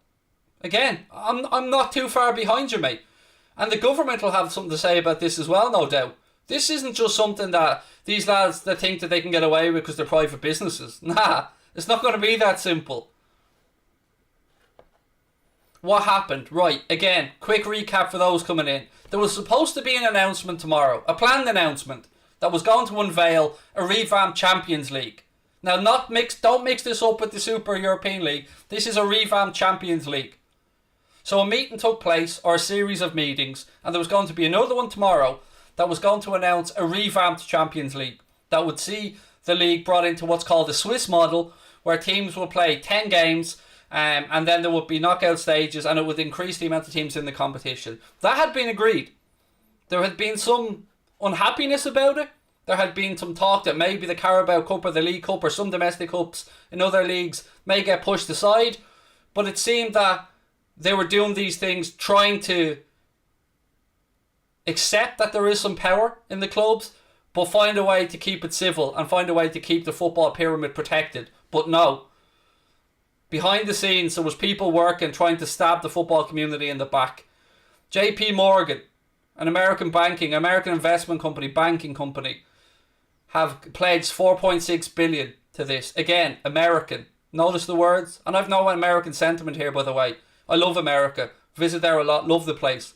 But it's a European Cup. Don't try and Americanise everything. You don't have to try and take over the world in that way. So then what we know also is that there is going to be 15 teams in this, and those 15 teams are going to be permanent fixtures. Permanent fixtures. Meaning that no matter how shit they get. Now let's look at it this way, right? Again, I haven't thought of this till right now. Let's look at it this way. I'm a Liverpool fan. So let's say Liverpool are in this competition and they're guaranteed money every year. They're guaranteed billions of quid coming through the door. Why would they invest in players? Where's the... What's the phrase I'm looking for? Incentive for John W. Henry or Liverpool's owners to go out and invest in the playing squad. Because they know they can't be fucked out of the competition. You know you can't be relegated. So who cares if you finish in the bottom half of it? There's no need for them to push on. There's no need for them to try and build. There's no need for them to look after the future, invest in the academies. Because they know, no matter what, they have this golden duck that keeps laying this golden egg. And they're going to just keep taking that money. Year after year. That's not what our sport is. You can't turn it into the fucking NBA. The NBA has an amazing product. NFL has an amazing product. Major League Baseball, amazing product. But we're founded and created in their own unique ways. And whether you think they're perfect or not, that's not for me to say. But they have their own products and they're doing well. Why try and change what works? Why try and change football into a system where there's no relegation and no promotion? That's not the way football is. Don't even get me started on using the word soccer, by the way, because that's a shambles in itself. If this happens, I'm supporting a non-local or a non-league team. I feel you on that one. And again, I want to know your thoughts on this. If you're a United fan right now, and let's be honest, Liverpool and United fans, we're kind of a bit pissed at the minute anyway, with regards to what our owners are doing with regards to investing in the playing staff. Well, what incentive is there for them if they're in a closed-off European Super League to increase the money that the managers have to spend? And are players going to want to come and play in these leagues knowing that they can't represent their country in a World Cup? Whatever we might think about players, they're proud. Mohamed Salah is a proud Egyptian. Sadio Mane is a proud Senegalese national. Virgil van Dijk's a proud Dutch international. These players want to go and play for their countries as well as play, and they'll be fucked out of those. They'll be thrown away. And thank God that Bayern Munich and Paris Saint-Germain had the common decency and the good sense to step back from this and say, no, we're not part of this. I've had many things to say about Paris Saint-Germain and Manchester City and their owners. Many things to say negative. But I tell you what, Bayern Munich have once again stepped up and shown class in this situation. They've always been a classy club. Whatever you want to call them, Hollywood FC, that's fair enough. But I'll take you back to an interview. I don't know if it was with Uli Hoeneß or if it was a Karl-Heinz Rummenigge or whoever it was. But there was an interview before where they were speaking about the price of season tickets in Bayern Munich. And I believe, could be wrong on this, but at the time, I believe you'll get a season ticket in Bayern Munich for less than €250. And that season ticket also included travel on public transport to get to and from the game. Now, is there any season tickets in the Premier League that you can get for less than £200? I'm not aware of any. Maybe there might be one or two for kids. But is there any normal, regular adult season tickets that you can go out there and get for less than 200 quid? And Bayern Munich are a club, by the way, that are probably the third or fourth most valuable club in the world. The Forbes list came out recently. And Bayern Munich, I think, have edged up there ahead of Manchester United. And they said, the answer was, when it was put to the Bayern Munich president, I think it was Uli Hoeneß, but I could be wrong. When it was put to him, why won't you put up the season ticket prices? He said, we could make more money from the fans, but we don't need to. So what's the point? That is the difference of idealisms right there. What's the point? Because it's not good for the fans. It's not good for the lifeblood of the game. It's pure greed. And he was absolutely spot on. And I salute Paris Saint-Germain, and I salute the French League, and I salute the Bundesliga and their ownership model. Now what I wonder is, how can Florentino Perez get away with this shit when Real Madrid, Barcelona and clubs in Spain, or some of the clubs, are run as memberships? So Barcelona, as an example, has members. Nobody owns the club. There's a president elected to the club, but they have members. Are they speaking on behalf of their members? Have they had a vote? Have Real Madrid fans been asked? Have Barcelona fans been asked? Have Atleti fans been asked? Juventus? Has their fans been asked? I don't know. But I can tell you one thing. I know none of the fucking English clubs fans have. Imagine no derbies. I know, mate. It's shocking. Absolutely. As much as us and the Evertonians have a go at each other, and United and City fans have a go at each other, the derbies are the lifeblood of football. They're some of the fixtures we look out for most in the game. And don't forget as well, as Kloppo pointed out, and many of you have pointed out in the chat tonight, if you get to a point where you're playing Real Madrid and Barcelona every week, week in and week out, or Juventus, it takes the gloss off it. It's not the same. It's not the same as having earned the right. I mean, I watched as Liverpool were knocked out of the Champions League last week by Real Madrid.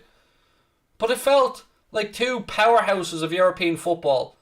And made the best team win. And we got knocked out, and so be it. But that's life, isn't it? That's what we teach our kids. Get up, try your hardest, and you can succeed. You can do anything in this world. Well, you can't. You can't grow up and get into the fucking Champions League if this is sorted out. You can't go and play for your country if you play for one of these clubs. So what are we going to do then? We're going to attract mercenaries to the game. I don't want Liverpool Football Club to be filled full of mercenaries who are only here for a wage. And I'm sure United fans, Chelsea fans, City fans, Real, Barca fans don't want that either. We want the players on the pitch to be a representation of us. We want them to live and breathe the sport as much as we do, and we want them to care as much as we do. It's why we love the Jamie Carragers. It's why we love the Steven Gerrards, the Curtis Jones, the Marcus Rashfords if you're a United fan. It's why the Phil Foden, Manchester City love Phil Foden. It's why Arsenal fans loved their local players. Because they cared. They were our representation on the pitch. It's why we took to Robbo so much. They live and breathe it. They kick every ball the same as us. We're getting closer and closer, folks. And I thank you for your patience. And I thank you for staying with us tonight. Super League is not going to happen. I sincerely hope it doesn't, mate. Save football. Yes, save our sport. And again, ladies and gentlemen, we've hit 91k tonight. And that's amazing. And I thank you for that. But I tell you what. I am so ashamed of a sport that I've been in and around for 31 years. You guys know me. You may not know me. But if those who do know me know that I am an emotional dude. I'm probably known for ranting. I'm probably known for saying stuff that winds people up. But I care passionately about this sport. And it's having its soul ripped apart right now by these greedy, money-hungry... I'm going to mind my language there. At its heart, football is communities that showcase their city, town. Destroy that ethos and what's the point? Cities bleed football, it's so sad, said Dane. Very, very poignant comment, Dane, mate. Well played. What else have we got? I'm going to keep... Hope it's cancelled. So do I. I'm actually hoping that when this statement comes out at 10:30, there's no names attached to it and this is all wrong. Or a statement comes out saying this has all been a big misunderstanding. I mean, that's the last bit of hope we have left, isn't it? That's the last thing we can sit here and work towards. Because I am saddened and shocked and angered and... Honestly, I feel like something that I've had my entire life is about to be taken away from me. And I'm sure you guys feel the same. And this doesn't matter whether you're a local fan or whether you're a fan that lives 10,000 miles away. It doesn't matter. It means as much to you as it does to me. So let's push all our rivalries aside. Let's push our banter aside. Whether you hate me, whether you think I'm a mouthy gobby shit, doesn't matter. Push it aside for 1 minute. And just agree that we're all on the same page here. That we want to see our sport saved. That we don't want to see these money-hungry bastards take the lifeblood out of our sport. It's shocking, folks. It really is. Yeah, you'll never walk alone. Joke. Exactly, Abby. Or Abdi, excuse me. Joke.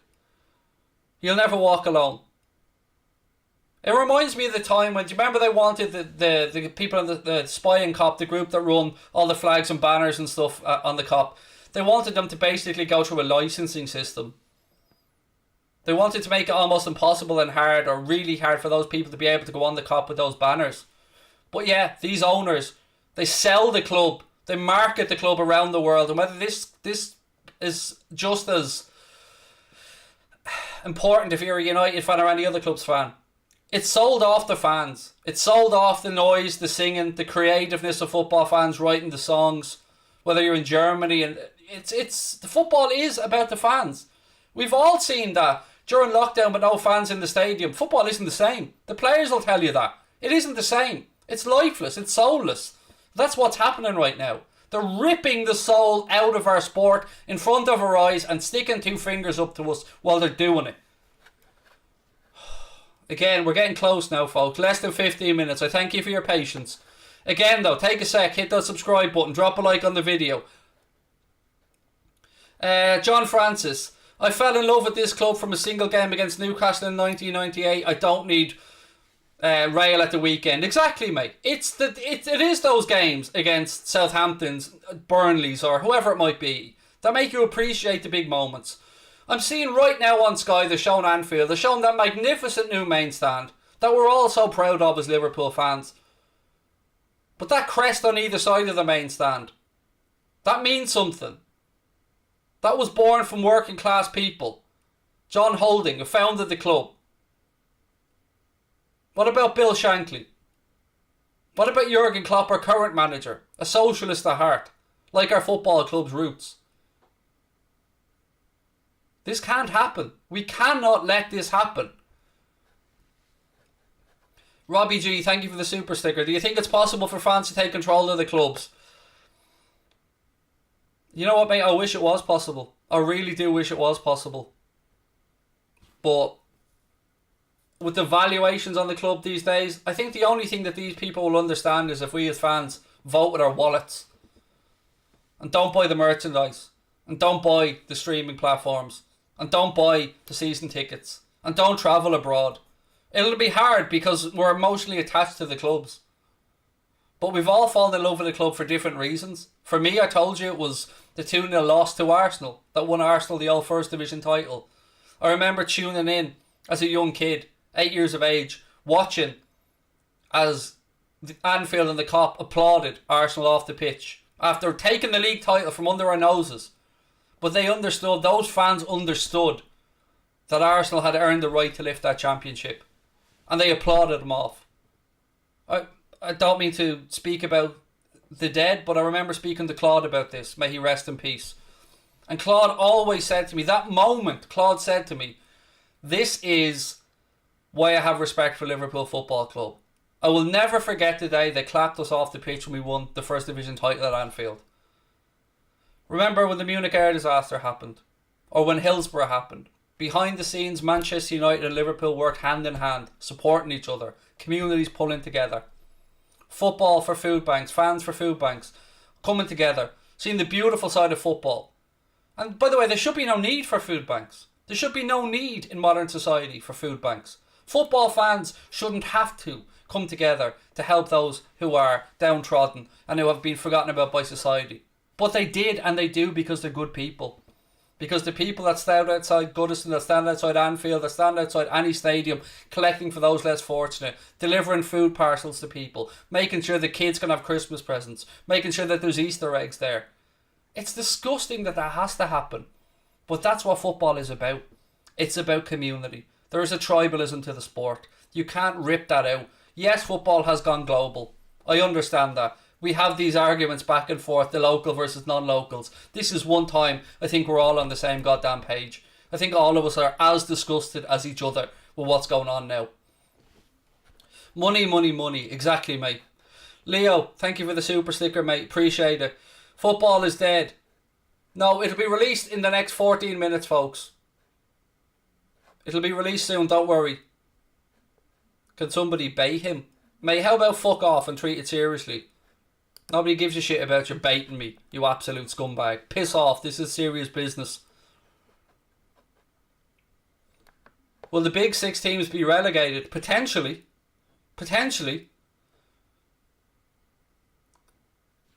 Okay,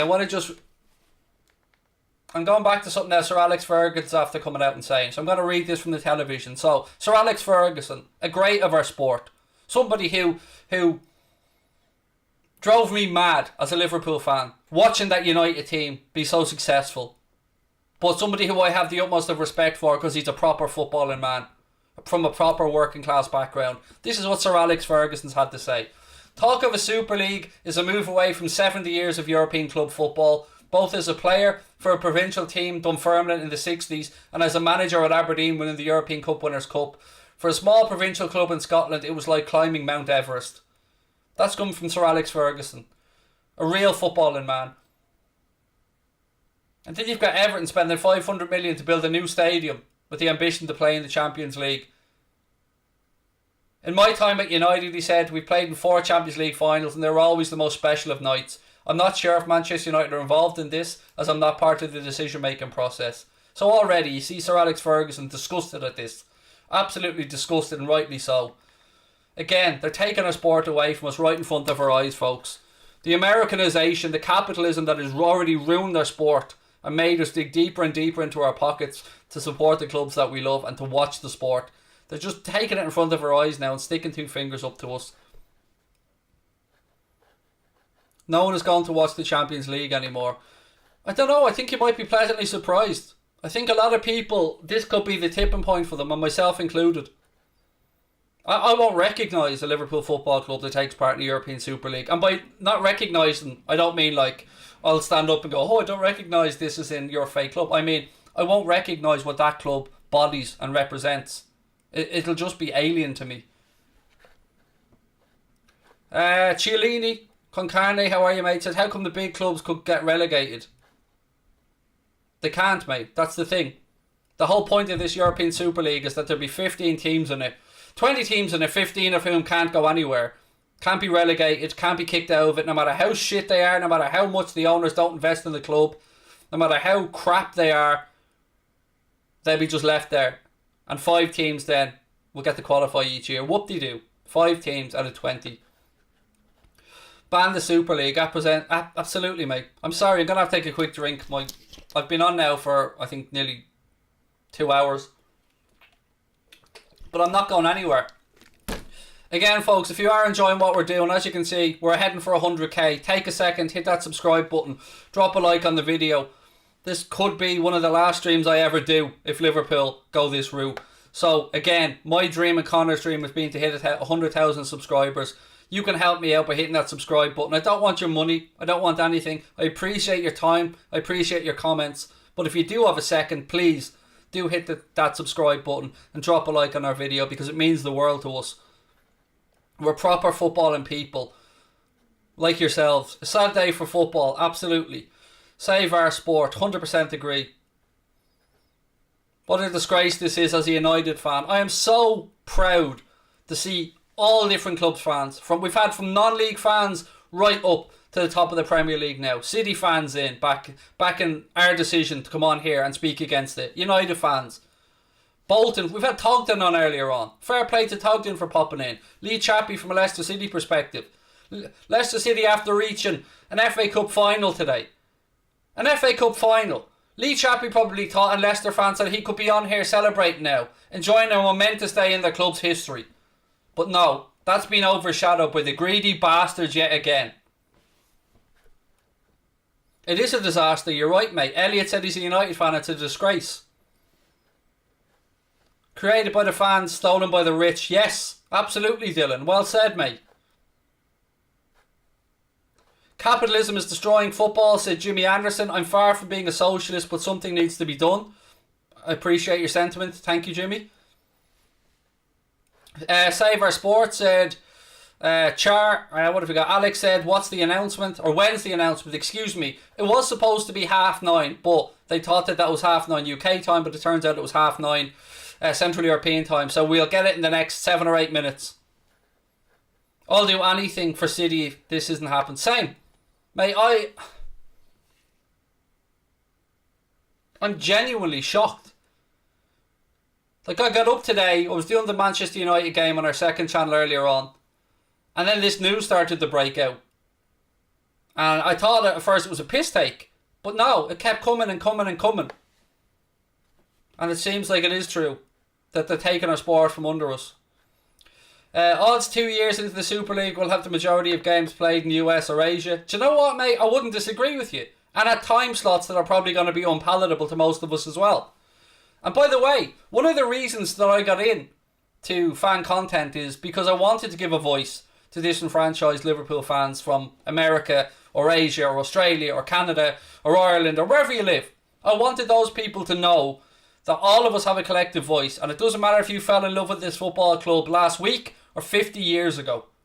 Your voice counts in our community, and we appreciate your input. And we're all here to learn from each other and to move in the same direction and want the best for our clubs. But tonight I've seen something I haven't seen before. All of us come together. No slagging in the chat, not that I've seen. No calling me a bald nonce, none of that crap. People have been in because they care about the sport. And that means so much to me. And if nothing ever else happens in my streaming career, this would be a night that I will always remember, that you guys stood up for football and came together and told the establishment that this isn't going to happen, not on our watch. I'm a City fan, but the club will be more than dead to me if this league happens. They're part of it. Hashtag save our game. Thank you, Callum. This will ruin the beautiful game forever, said KB. Absolutely. Well said, lad. Thank you, mate. I appreciate your support. There's 9,300 people. I've never had this many people on a stream I've done before. And I didn't want it to be in this context. I wanted it to be when Liverpool are winning a Premier League, or when Liverpool are winning the Champions League. Our most ever watched stream now is going to be the day, the most infamous day in the history of our sport. A day I never wanted to happen. That's sad for me, because I've put 3 years into this with Connor. 3 years of our lives, every single day, streaming about our football club, talking about the future, looking ahead, trying to bring fans together, preaching about the beautiful game, loving hearing people's opinions, knowing where in the world they're watching from. I never ever thought that a night would come where I'd be sitting here streaming about the potential death of our sport. And that's what this is, make no bones about it. This isn't me exaggerating. This is the football that we've all grown up and loved, being ripped away from us. I'm sick. I'm absolutely sick to my stomach, ladies and gentlemen. I really am. On a day when Leicester reached the FA Cup final, when United came back and had a 3-1 win, when we're looking ahead to the potential announcement of a brand new revitalised Champions League tomorrow, no, this is what we have to put up with. Again, look, this video was able tonight to be brought to you thanks to Manscaped. I'm not going to play the ad again because I played it twice and I don't feel it's right to do it again. But as I said, if you do want to help us out and you want to show your support to our community, please just hit that subscribe button and drop a like on the video. I appreciate those who've sent super chats, but there really isn't any need. I've never been in this for the money. It's never been about money for me. It's always been about something of the greater good and trying to build a community. And that still stands to this moment. So while I take everybody and thank you for your super chats and your super stickers, if you could just take a second and hit the subscribe button, you've no idea what that would mean to me. Saints fan, but big fan of what you're doing. Thank you, Louis. Really appreciate that. Why change something that doesn't need changing? That's what many of us are asking, mate. That is exactly what many of us are asking. Why fix something that isn't broken? Right, quick recap before this statement comes out. This is what we know. And I know I'm going back through this a few times, but, you know, there are people dropping in at different points. We are apparently less than 5 minutes away from the statement, so keep with us. What we know so far is that there is 12 participating clubs and they will be banned from domestic and competitions that FIFA and UEFA are involved in. So no World Cups for Mohamed Salah, no World Cups for Bruno Fernandes, no World Cups for Raheem Sterling, no World Cups for any of the Arsenal players either, no World Cup for Pierre-Emerick Aubameyang or Lacazette or Leno or, you know, none. No World Cup, no future for them. We know that JP Morgan, an American investment bank, will invest in the Super League with a staggering £4.6 billion worth of investment to get the league up off the ground. We also know that it's been reported in Gazzetta dello Sport in Italy that DAZN are willing to pay $3.5 billion for the TV rights to the European Super League. We know that the main protagonist behind this are Florentino Perez, who would be the chairman of this Super League. We also know that there will be 4 vice chairmen involved. Those 4 vice chairmen are reported to be Stan Kroenke of Arsenal, Andrea Agnelli from Juventus, John W. Henry from Liverpool, and Joel Glazer of Manchester United. The competition would have 20 teams in it. 15 of those teams, what they class as constant, but what we know to be as a closed shop. So they'd have 15 teams in it and 5 teams will qualify. Imagine that. 5 teams from the whole of Europe will only be able to qualify. So no more Scottish teams qualifying, probably. No more potential League of Ireland teams having a little run in it. No more fairy tale stories, because it's going to be limited to 5. 5 teams qualifying. So what we also know is that Liverpool, Manchester United, Arsenal, Chelsea and Spurs have signed a letter of intent, according to reports. It's believed that Manchester City are one of the clubs as well, but that's yet to be confirmed. Juventus, Barcelona and Real Madrid are other clubs that have apparently signed this letter of intent to join the European Super League. It would consist of 6 clubs from England, 3 clubs from Spain, and 3 clubs from Italy, with no clubs from France or Germany. And why, you might ask? Well, because France and Germany had the goddamn decency to stand up and say, no, we can't support this. PSG, Bayern Munich, Borussia Dortmund, and their federations have both stood up and say, no, we can't back this, we can't go with this. And because of the French and German federations stepping together, that's the reason why this hasn't been able to be pushed through yet. So, UEFA and Florentino Perez had already come to an agreement to change the format of the Champions League. We've spoken about this earlier on. There'd already been an agreement in place that would see it revamped and have more teams in it, more games, each team playing 10 group stage games. But that wasn't enough. No, they went behind Seferin's back, who was the representative from UEFA, and they stabbed him in the back. And it's only because of PSG and Bayern Munich that all this fuss is happening. Only because of those that we haven't got this league. Absolutely, it's dead in the water somewhat. But if they had backed it, there would have been pretty much fuck all that UEFA could have done about it.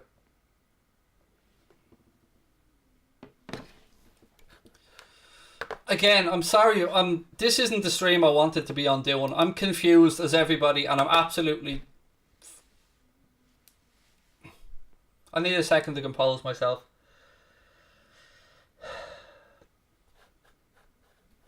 I want to thank you again for coming on and showing me that there are people out there willing to fight for our sport. Because it is more goodwill than I ever thought possible. Again, I'm keeping an eye on my phone here as I await the statement.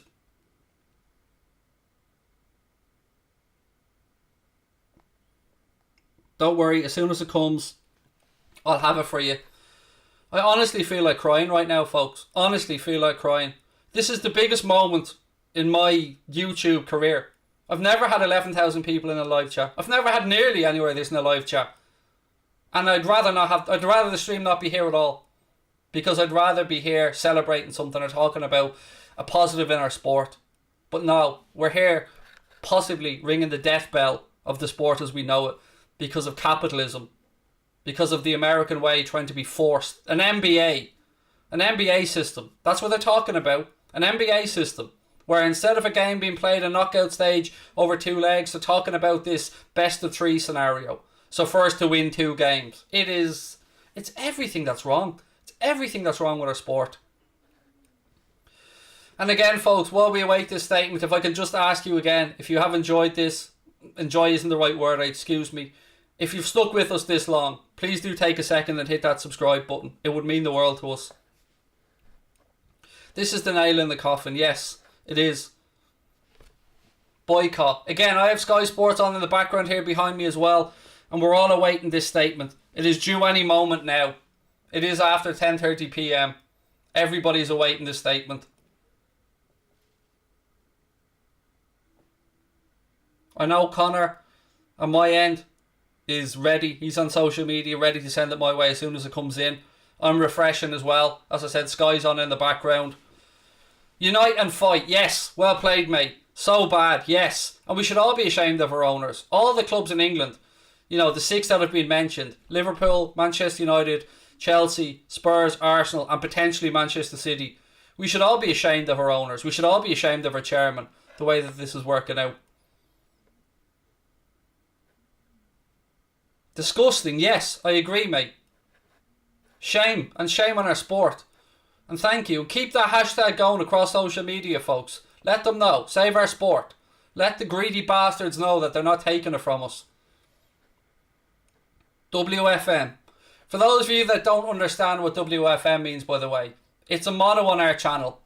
And I think that it's something that works right now. It means we're fucking massive. And it meant our community. And it meant our power to go forward together. Well, you know what? Tonight of all nights, I think we should extend that phrase. I think we should extend it to the entire footballing community. Every fan out there around the world. Because together, we are fucking massive. And our voice will be heard. And we can be powerful.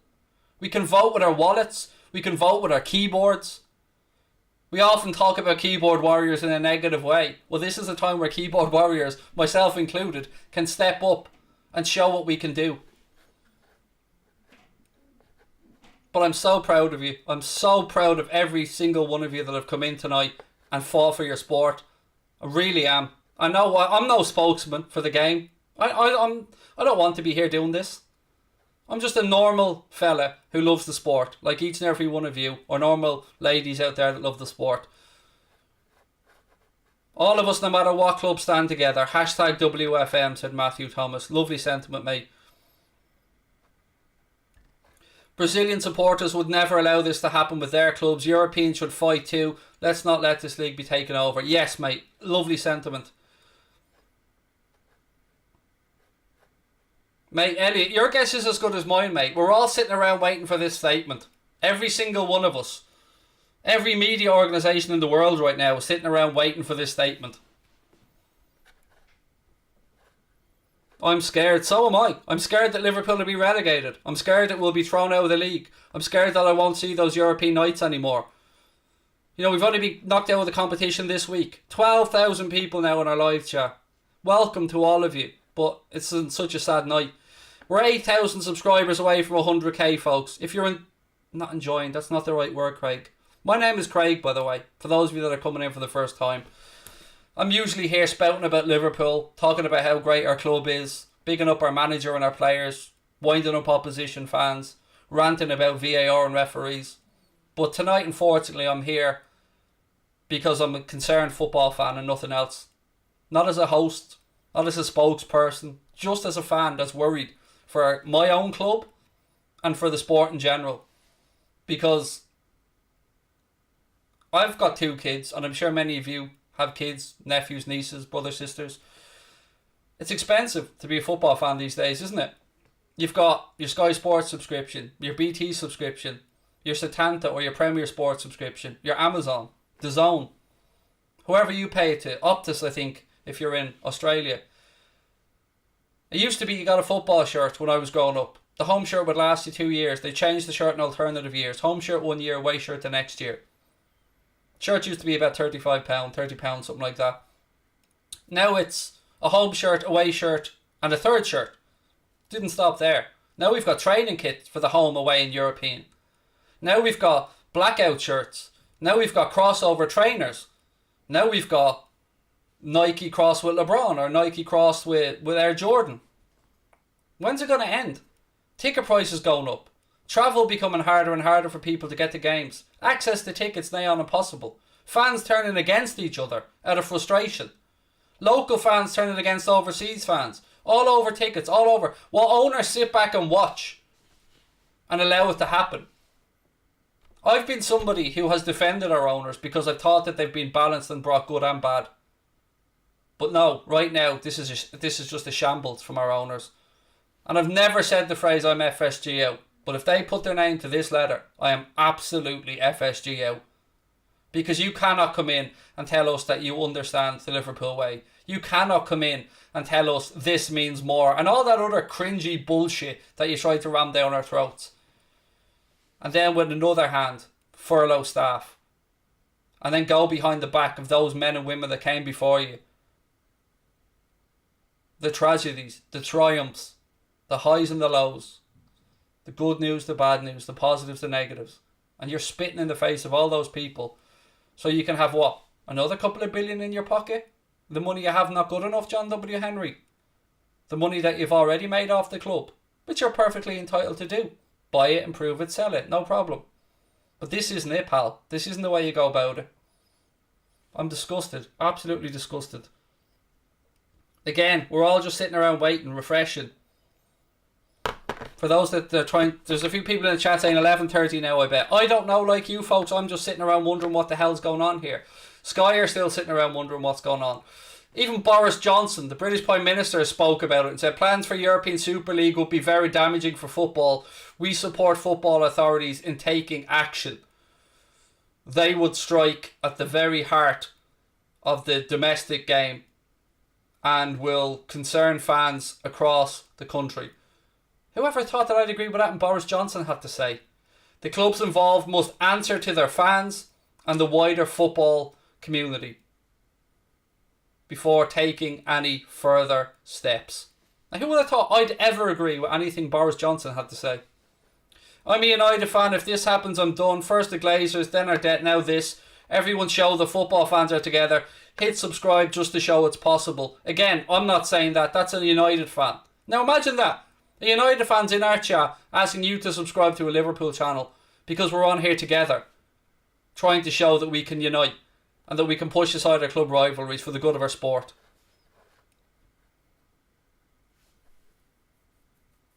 Craig, do you vote Tory? There is no Tory party in Ireland, mate. I live in the Republic of Ireland. There is no Tory party. And I'm not somebody who's politically minded, so I don't really talk about politics. But if I was in England, no, I wouldn't. I'm actually feeling sick. Somebody said. Yeah. Exactly. Feeling sick. Ashamed. I'm just going to message Connor to see if there's any more news. Hang on 1 second.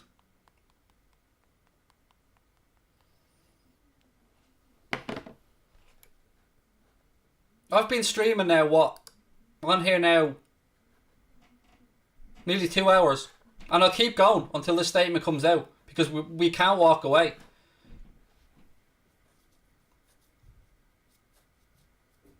For those that believe no statement we're safe, and I see a couple of people in the chat saying that, I don't think that's the case. I think that there's people behind the scenes right now scrambling, reading, understanding that the fans have stepped up and said, no, we're not going to have this. I have a niece I paid to go to the FA Cup final. Feel bad for her that her favourite team will never compete in the best league in the world if it goes to plan. I feel for you, mate. I do. Is Craig growing a beard? A goatee, mate. That's all I can grow. I can't quite grow a beard. But yeah, nice to have a bit of a light-hearted moment there for a second. I'm just waiting for an update here from Connor, by the way. I sent him a message. We are united. We are family. WFM. Thank you. Again, so proud of you folks for stepping up tonight and putting your club rivalries aside. We're what? 7,500 subs away. If you can help us out, hit that subscribe button, drop a like on the video. That is very much appreciated. I don't want your money. I don't want anything else. But I want your comments. I want you to have your say. And I want you to vent your frustration. So feel free and have at it. Our moderators have been told, let the comments go. WFM. I love seeing that used in a wider context. No news just yet. And again, we're all waiting with bated breath. Again, selfishness and greed is going to ruin football and worsen the mental health issue. Football is an escape from life. So much more than just a game. And I want to take a second to talk about that, Aaron Manning, and thank you. Because it's no issue, or it's no secret that I suffer mental health issues. I don't go outside. This is my link to the outside world. I very rarely go outside. I've been outside 6 or 7 times in a year since the pandemic started. So what Aaron said there is absolutely spot on. This to me in the last year has been a lifeline. This has probably saved my sanity. And I know many other people who've been kept going with football during lockdown. The hardest 3 months of this lockdown for me was when there was no football. When we had football and I had people that I could reach out to and people that I could interact with. Because I've generalised anxiety disorder, I've Asperger's, and I'm somebody who, I might seem confident sitting here, but I'm in the safety of my own home. I don't go outside much, and this is my link to the outside world. And the kindness and the love that has been shown from people around the world to each other during this pandemic has been humbling. It has been beautiful to see. And we've seen the best of humanity. We've seen people step up and raise money for charity. We've seen fans get together and deliver food parcels. We've seen the greatest of the human nature. The greatest of the human spirit. A vaccine developed in record time.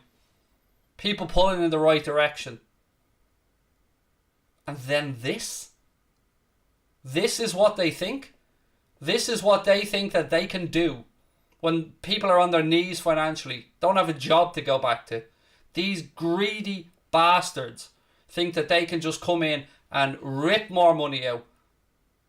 Sorry, it's not going to happen. I know the football community won't let it happen.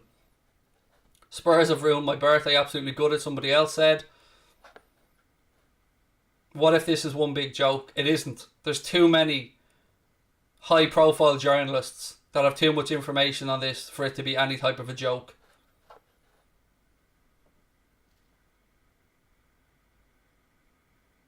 The silence is deafening at this point from these so-called clubs and chairmen that want to back this Super League, isn't it? Where's their statement? Are they all cowering now in the background, knowing that they're fucked? Knowing that governments are getting involved? The fans simply aren't going to stand for it? You know, part of me sitting here waiting for this statement going, come on, people are waiting. Come on, people are waiting. But another part of me, a large part of me, hopes that they recognise their mistake and that they'll be humble enough to admit it. But I doubt it. And if they do admit it, there's something else going on. The backstabbing, devious nature of the way this has been done is shocking. QPR are with you. Thank you, mate. Lots of love. Yeah, there's always a couple of dickheads in the chat, but we'll move along. Like the video. Thank you, Zach. They deserve to be punished. Yes, they do. Again, people asking me when the announcement is. It's widely reported out there. The announcement was supposed to be at 9:30. Then we were told 10:30. We were told that it was because Real Madrid were playing and that it was going to be after that. Everton are with you. Thank you, sir. Again, I've got 1, 2, 3, 4, 5, 6, 16 emails here about this. Some of them from journalists, some of them not. And I haven't even had time to address them. Swansea is with you. WFM to you, Ash, as well.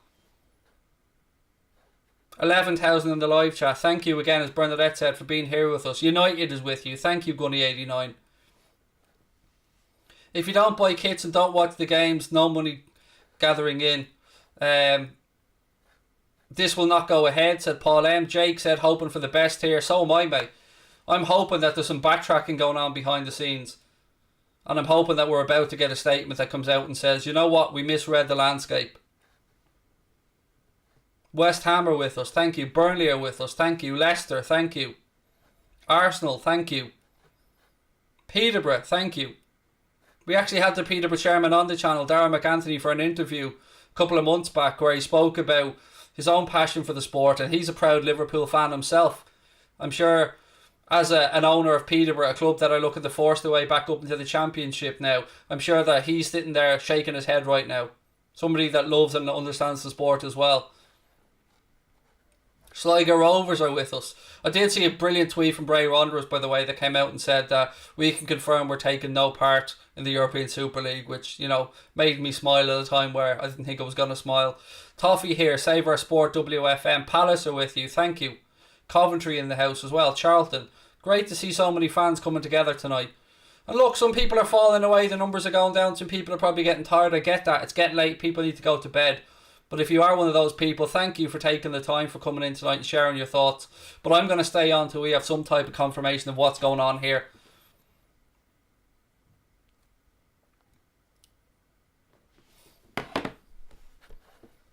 Bolton are with you. Thank you, mate. City, let's unite. Barnsley, yes. This is it. This is what it's about. Every football fan, no matter what your background is, has a voice. So make sure you get on social media. Use that hashtag #SaveOurSport. Let people know about this. Let people know that we're not going to stand for it as football fans. That the few can't represent the many. That they can't pull the sport out from under our feet. Hoynia, thank you so much for the super sticker, mate. Galatasaray is with us. Lovely. Yeovil in the house. Kilmarnock. Dundee. To each and every one of you.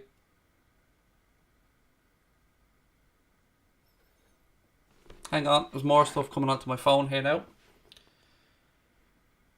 So, Boris Johnson and Oliver Dowden are drawing up government-enforced consequences for the big six clubs if they go ahead with the European Super League.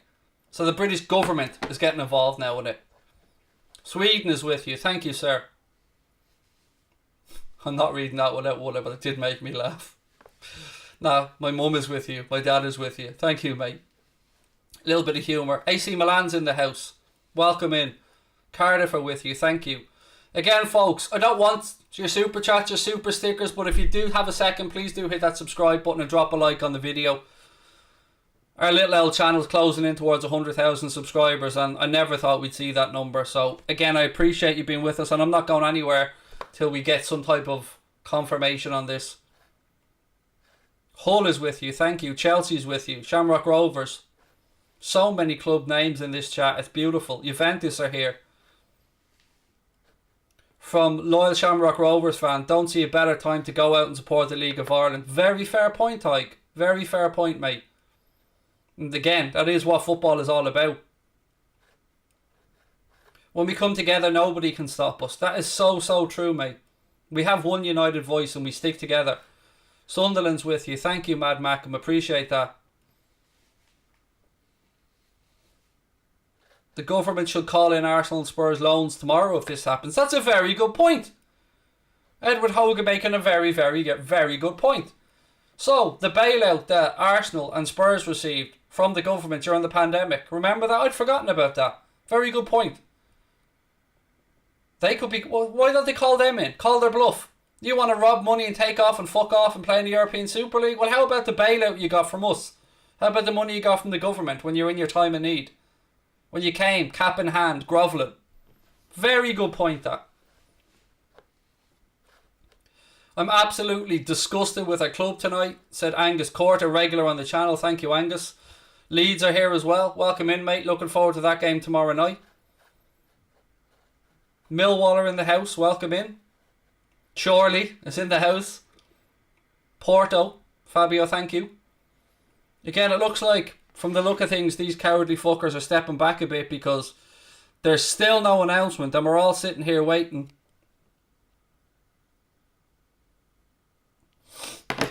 But again though, while we still have 9,500 people here, if you can hit the subscribe button, just takes a sec, you don't know what it'll mean to us.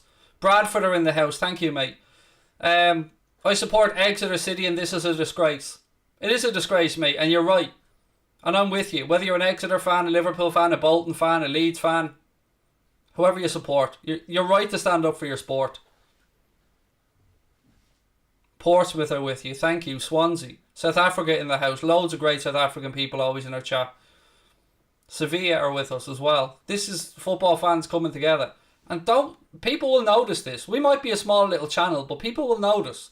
And when you're on social media and you're sharing the hashtag, make sure you tag the club in it. Make sure you tag your own club. If you're one of these 6 that are involved, by the way. And let it be known that that's not what our fans want. Wolves are with us. Thank you. To everybody that's in this chat right now, thank you. Irish Man United fans are with you. Thank you, Kieran. WFM to all of you. My voice is absolutely exhausted now. I've done a 2-hour game today and I'm 2 hours into this and I'm still fuming. As an Exeter fan, get this man to 100k. Mate, thank you. I don't think we'll get there. I don't get those dream scenarios, buddy, but look, I'd happily sacrifice all of our subscribers for this to be a fucking nightmare, mate. Do you know what I mean? I mean, look, of course I want 100k, but I never thought that this would be the scenario that pushed us into a lot of people's minds. There's another super chat I have to read, sorry. I'm very mindful of people taking the time to send their money and I appreciate it, but again, I'd rather you just hit the subscribe button and keep your money in your pocket, because I know right now money's hard to come by for people. It's a difficult time. I'm a United fan. If this happens, I'm done. First the Glazers, then the debt, now this. Everyone show the football fans are together. Hit subscribe just to show it's possible. Thank you, mate. And you've no idea what that sentiment means to me. Doug, how are you? So Craig, I'm absolutely disgusted about this whole thing. Announcing it in the midst of a pandemic. Just pure greed and money grabbing mercenaries. Again, thank you. Another super chats after coming in. Christ, no comment, but thank you. Again, I don't need your money. I don't want your money. I'd rather you just take a second, put your comment in, have your share, vent, hit the subscribe button. That means more to me than any of your... That lets me know that we're all together in this. That lets me know that you agree with my sentiment. F1 is with you. Thank you. Sport to sport. Appreciate that. Cardiff fans in the house as well. Again, I'm just keeping an eye on my phone.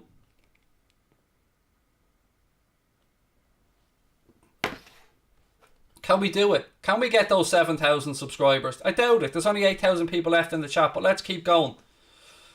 Yeah, let's get Nulan Voider out. He doesn't like this either. And if you don't know who Nulan Voider is, you're in for a treat. There he goes. Our little dancing alien friend. He comes out to express his... Look, he's expressing his anger through dance. Look at him go. Go on, Nulan. He's expressing his anger through dance the only way he knows how. Go on, son. Look at him go. Beautiful little man. Rugby's with us. Thank you. Thank you, Paul Andrews. We will fight. Damn right we will. And we won't stop until we get what is Partizan Belgrade in the house. Pakistan is in the house. Thank you. Yeah, I'm trying to lighten it up a little bit with Newland having a little boogie there. But, do you know, it is a serious night here, folks. And my little dancing alien friend, by the way, whose name is called Newland Voider, which we brought out last year when they wanted the league null and voided and we were about to win it. But look at him go. He's expressing himself through dance there. Look, go on, Newland, son. Bangladesh is here. Again, they're still talking about the proposal which could be announced tonight. They're still pushing that out on Sky. UEFA also criticised the plans in a joint statement, with the FA, the Premier League, the Spanish and Italian football authorities also condemning it.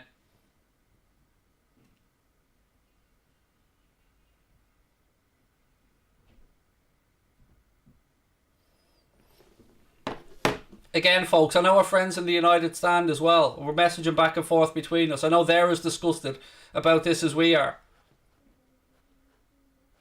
It's 4 a.m. here and you're still up, mate, showing your support for the sport. Well played. Gillingham, thank you. Again, let me recap what we do know for certain, ladies and gentlemen. We know that those who have been... another super chat, sorry. Hey Craig, hope you're well. Love what you do on the channel. Big fan for ages. You're a truly humble guy. I love what you've done. You inspired me to do my own channel. Thank you, mate, and I wish you every success with it. I sincerely do. Right, folks, this is what we know right now. Our manager, Jurgen Klopp, somebody who's a socialist at heart, has come out and said in 2019, I hope the Super League will never happen. With the way Champions League is now running, football is a great product, even with the Europa League. For me, the Champions League is the Super League, in which you do not always end up playing against the same teams. Of course, it's economically important. Real Madrid for 10 straight years, who wants that every year?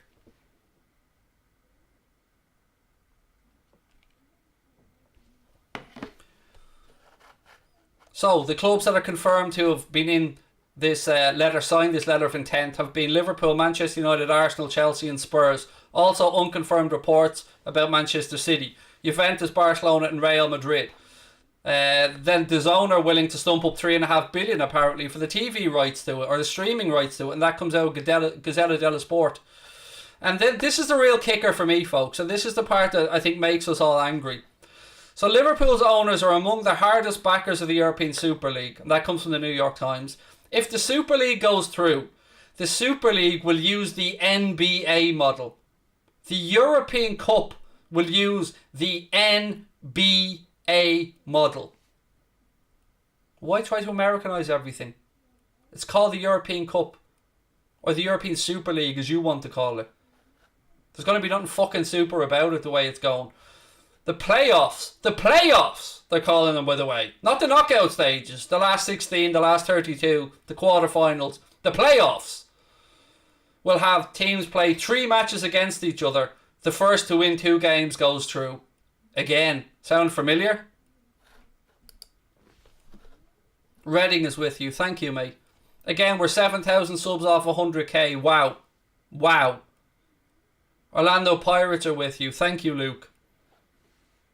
Again, for those that are in the chat, just take a second, hit that subscribe button. Don't want your money, don't want your super chats, don't want your super stickers. I just want to know that we have your support, that you agree with what we're doing, and that you disagree with this farcical money-grabbing plan to steal the sport out from beneath us.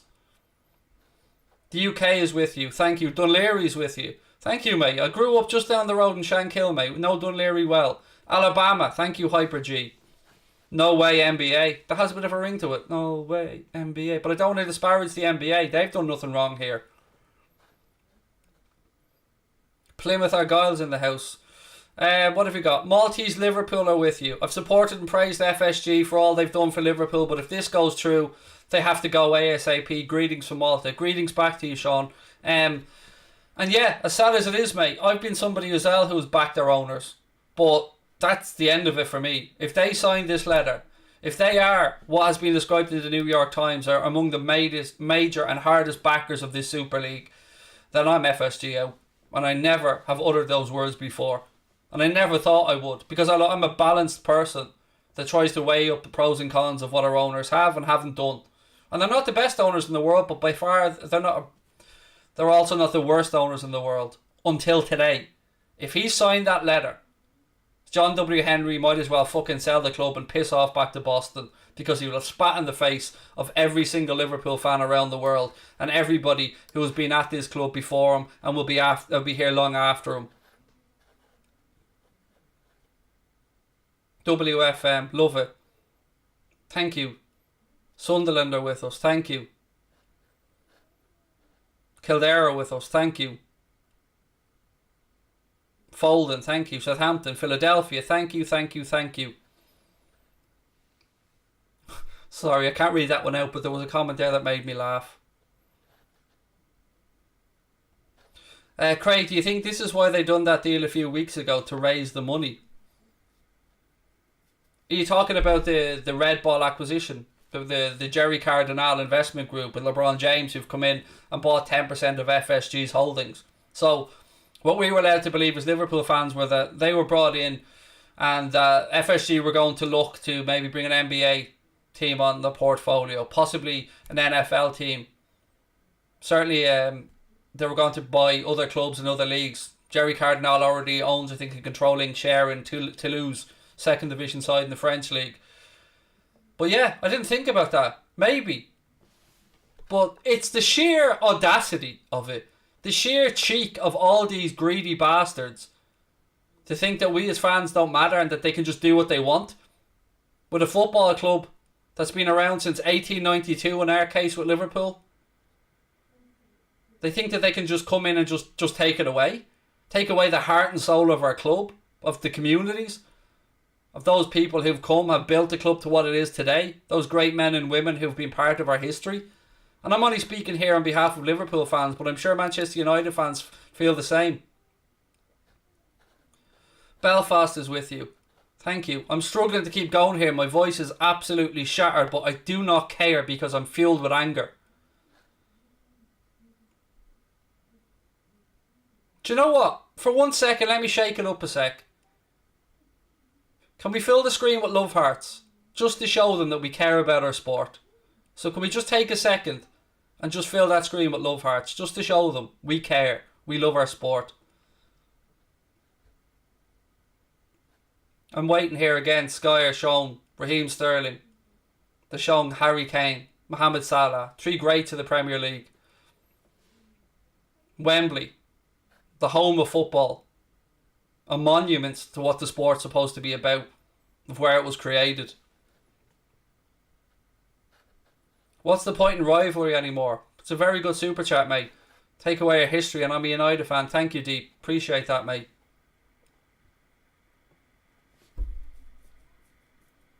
Again, they're showing now the cop. They're showing the cop bites, waving the flags and banners.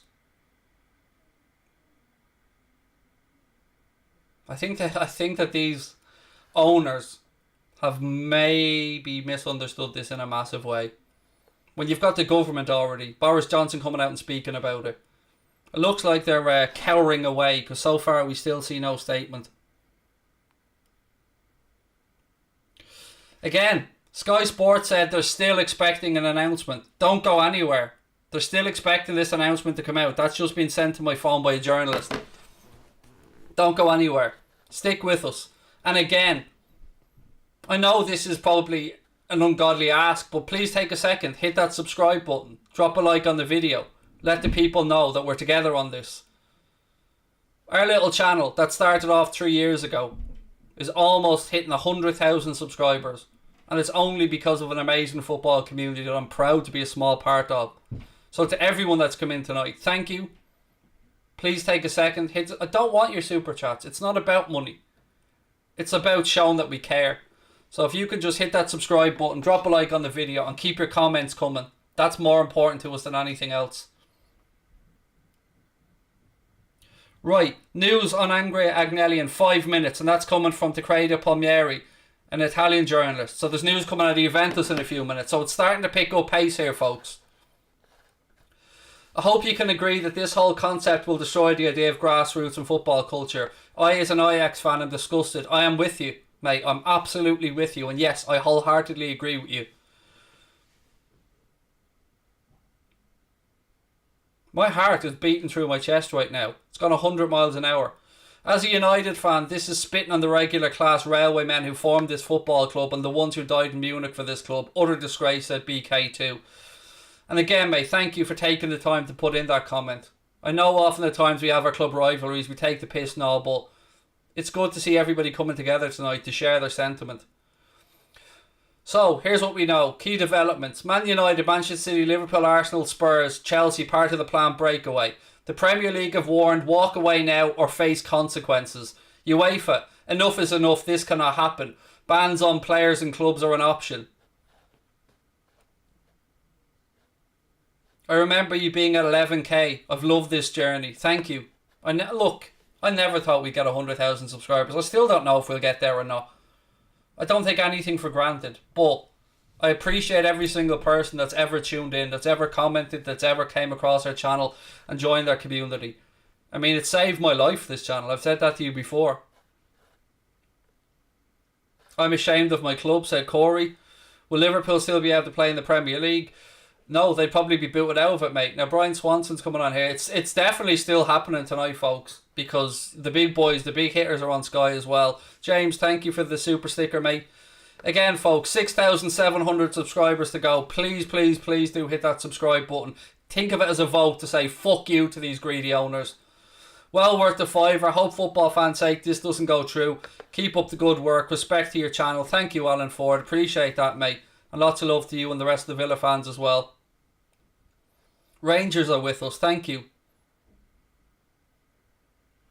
Disgrace to the 96, somebody else said. It's a disgrace to all the people that have anything to do with any of these football clubs. The normal working class men and women that are the foundation of these clubs, that pay their hard earned money every week, that contribute to the clubs, that do great work in the communities and charity. It's a spit in the face to all of those people.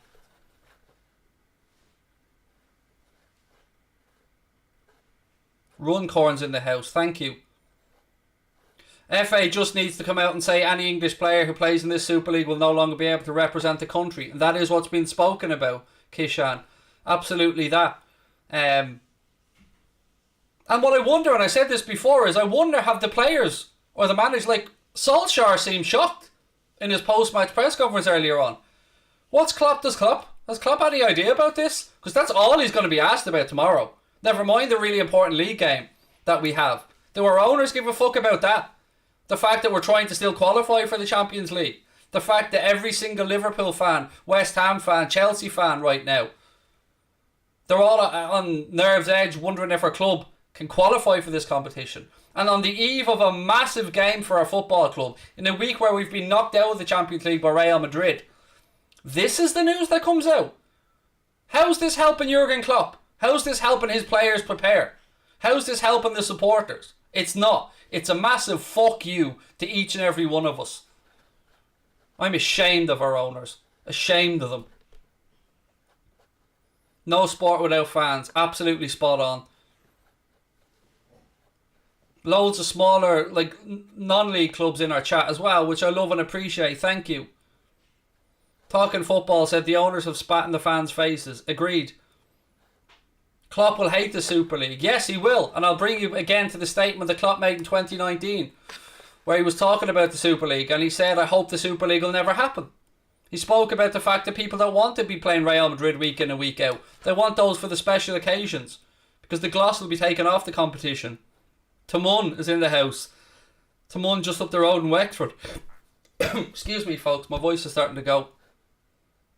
10 minutes, DC Plays said. So, hang on. More news coming onto my phone. Okay, ladies and gentlemen. There will be a statement on the Super League in 10 minutes. 10 minutes. So, bear with us. I know it's been a long night. I appreciate you, but bear with us. I'm going to mute myself for 1 sec while I cough because I don't want to deafen you all. 10 minutes. So, we'll keep going. I told you I'm going to see this out. I don't care how long I have to stay on here for. Our sport's been ruined. Hibernian's here. It's so heartwarming and beautiful to see all you football fans coming together and pushing aside our rivalries. Thank you. Thank you to everyone that's joined our stream tonight. Thank you to everyone that sent in a comment, a super chat or a super sticker. Thank you so much, Eric, for that super chat, mate. But look, as I said, I don't... How do I say this without... Money's not important to me, but your support to our community and our channel and our movement is. So if you can hit the subscribe button, that means more to me than any super chat could ever mean. Hit that subscribe button, drop a like on the video, stay with us because we will bring you this announcement when it comes out in the next few minutes. I know it's been a long night. We've been on here 2 hours and 23 minutes. I've already done a 2-hour stream earlier on today, but I'm not finishing up. I'm seeing this through. Imagine this goes ahead in 2024, Liverpool get kicked out of the Premier League and we just have no Liverpool football for the next 2 years. I know, it's sickening, mate, and it's disturbing, and it's sad, and it's worrying, and it's frustrating.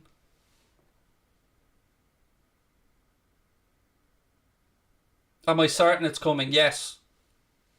Again, we had a journalist in Italy saying that there'll be news on the Juventus's president, Andrea Agnelli, in a few minutes. Then we've had another person come out and say 10 minutes. Happily subscribe. Thank you, Shay. Appreciate that, mate. WFM, so sad. Look, we can do this tonight. We can bring our little channel to 100,000 subscribers and show them that they can go fuck themselves. And I'm sorry for my choice language, but I'm passionate about this. Because our sport's more important than any of it.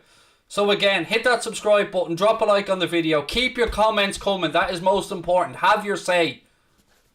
It's your forum, ladies and gentlemen. Have your say. I'm a Chelsea fan. I should be celebrating making the FA Cup final. Yeah, here I am fuming about the corruption of the greedy owners. Yeah, and again, same to the Leicester City. And thank you, Joe, by the way, for taking that 79 years ago. We said thank you for coming in and saying that, Joe. And to Leicester City fans as well, yeah. They should be out there today celebrating their club's place in the FA Cup final. But no. Liverpool fans like myself should be looking forward to tomorrow's game against Leeds. Nervous about the result. But yeah, here we are. Waiting for the greed of our sport once again to show its greasy underbelly. I liked and subscribed, said Joshua. Thank you. Much respect from the Celtic fans. Thank you, Connor. Elegant City in the house. Lovely to have you. It's a lose-lose. Exactly. Exactly. Well put. The editor of The Guardian has said that there will be something coming out in the next couple of minutes. So stay with us, folks. It is happening. This statement is coming. I will bring it to you and we'll react to it as soon as it comes out. Greedy bastards. You can curse on my channel, mate. I don't hold anyone's bad language against them. FSG, Abramovich, Glazers, Kroenke, Daniel Levy, and Sheikh Mansour are out, said JOWD123. Support from Chester FC. Thank you, mate. Much love. Edward Hogan's back again, said Sky Sports correspondent Mike Keating just tweeted that Chelsea and City were backed into a corner on Friday. You don't back billionaires into a corner. Again, I kind of agree with you on that one. I've no idea, by the way, if this is the same Mr. Hogan that I've had many a dispute with, but I agree with every sentiment you put into that chat tonight. I heard Klopp will resign and many players will leave if this goes ahead. Downright shocking. And it wouldn't surprise me in the slightest, mate. It wouldn't, because this isn't what Klopp came to the club for. This isn't what he signed that contract extension for. Players want to play for their countries as well. The Champions League is the elite competition in football. We can't have it diluted. Yes, you can swear, Ryan. Swear away, mate. I'm sick to my stomach, said SJG654. Embarrassing, said Ivan Yates. This is not democracy. I'm dreading my life looking at this moment. Actually can't breathe. I'm with you. Mate, I am fuming inside right now. Like, we don't have much in life, do we? That's secure. We don't have much in life that we can rely on. We don't have much in life that we can wake up each day and know that we have X, Y, or Z to look forward to. But we've always had football. Whether it be your local club, down the park, Sunday League club, non-league club, Premier League club, First Division club. We've always had that in our life. That steady part of our lives. And now they're trying to rip it away from us so that greedy billionaires can make a few more quid. And as I said, one of the really important factors that we have to take into account here is once this is locked in and once these owners get their 15 places in the Champions League or the Super League or whatever the hell they want to call it, nothing is there, no incentive is there for them to invest in the playing squads because they know they've the television rights locked up. Yeah, some of them will want to go and win it, but how long will that last? It's all about one thing and one thing only. It's not for the betterment of the sport. It's not for the betterment of our clubs. It's for the betterment of their fucking bank accounts. Nothing else. LFC Australia in the house. Thank you, mate. Again, you're looking at Roy Keane, Mika Richards, Gary Neville, other players as well today. Right, more stuff on my phone. 1 second.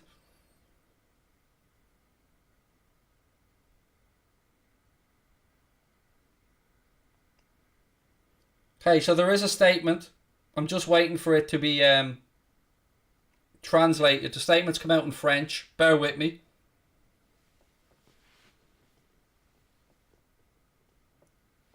So, this has come out from Mohamed Boufafsi, who's a journalist, said, the 12 clubs formalised the launch of the Super League. Real Madrid president Florentino Perez appointed president. Man United, I think he meant to say, Joel Glazer vice president. The war with UEFA officially begins. Now there's another statement come out about the Super League. I'm just waiting for it to be converted into English. 1 second.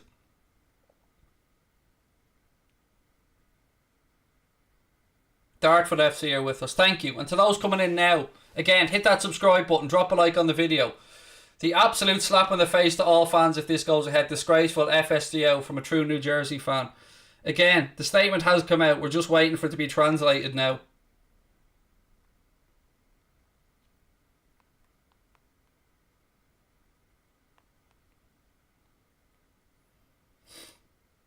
Right, here we go.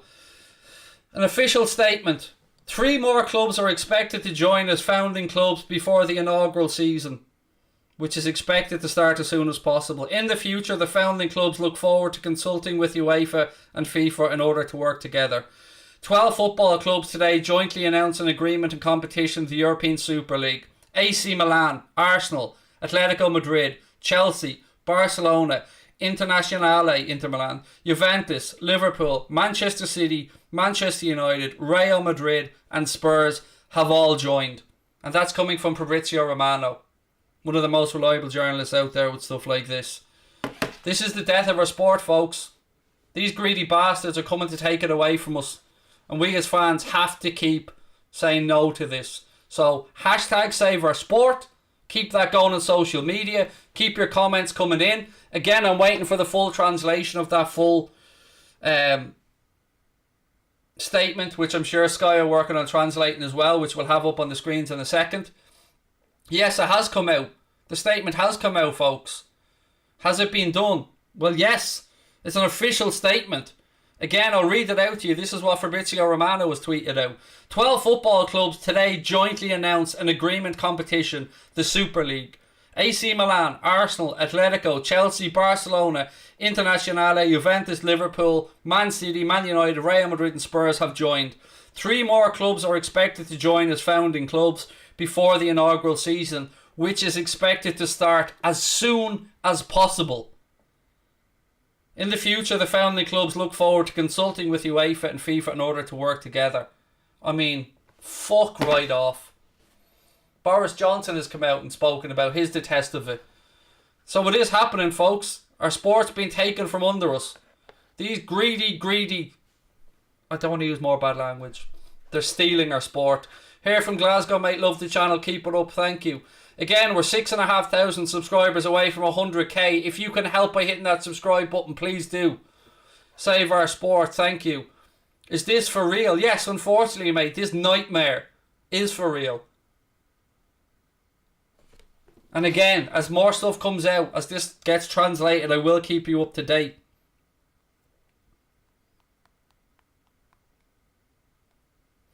I'm frantically messaging back journalists and stuff here as well. So I'm working this on the fly as well. Boycott it. Absolutely, it should be boycotted. I'm genuinely crying, said somebody. Do you know, I actually believe you. Normally I think people are just winding me up on stuff like that, but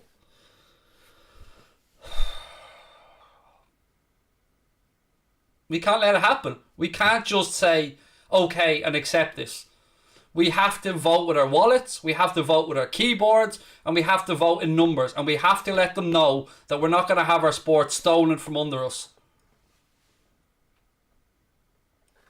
I feel bad for you, mate. Keep your head up. Boycott. I'm honestly heartbroken. I've been around this sport 31 years, and I know there's people that have been around it a lot longer, but you know, you can't hold how old I am against me. I've played from grassroots level right up to the highest level of underage sport and football. I've travelled like many other fans to support the football club. I've spent God knows how much money, like yourselves, on jerseys for myself and my kids. I've paid through the nose for television to be able to watch properly, you know, because you want to make sure that the clubs get the money. I've paid the extraordinary, Sky Sports or exorbitant fees. I've paid for BT. I've got my Amazon Prime subscription. Do all the stuff we're supposed to do with fans. Played right along the way. Told people not to buy dodgy shirts. Told people not to go out there and get the dodgy subscriptions because it's taking money out of the sport. And now all we have are agents getting their greedy mitts in and taking a slice of the pie. And now we have an American bank in JP Morgan investing in the startup of this league of 4.6 billion, and DAZN, who are willing to pay 3.5 billion for the television rights to stream it, according to Gazzetta dello Sport, which is an Italian publication, a respected Italian publication. Yes, it is confirmed. And again, the statement is just being put into English now, excuse me. 6,400 to go, folks. Can we do it tonight? Can we do it? Can we show them that they can go fuck themselves? Don't want your super chats, as I keep saying. I want your comments. I want you to hit that subscribe button and drop a like on the video. Football is over, somebody said. Say it to yourself, Dex says. Football is over. Boycott. That's what we're going to have to do. We're going to have to boycott the sport. We're going to have to come together and vote with our wallets and don't turn on the games. It's going to hurt like hell.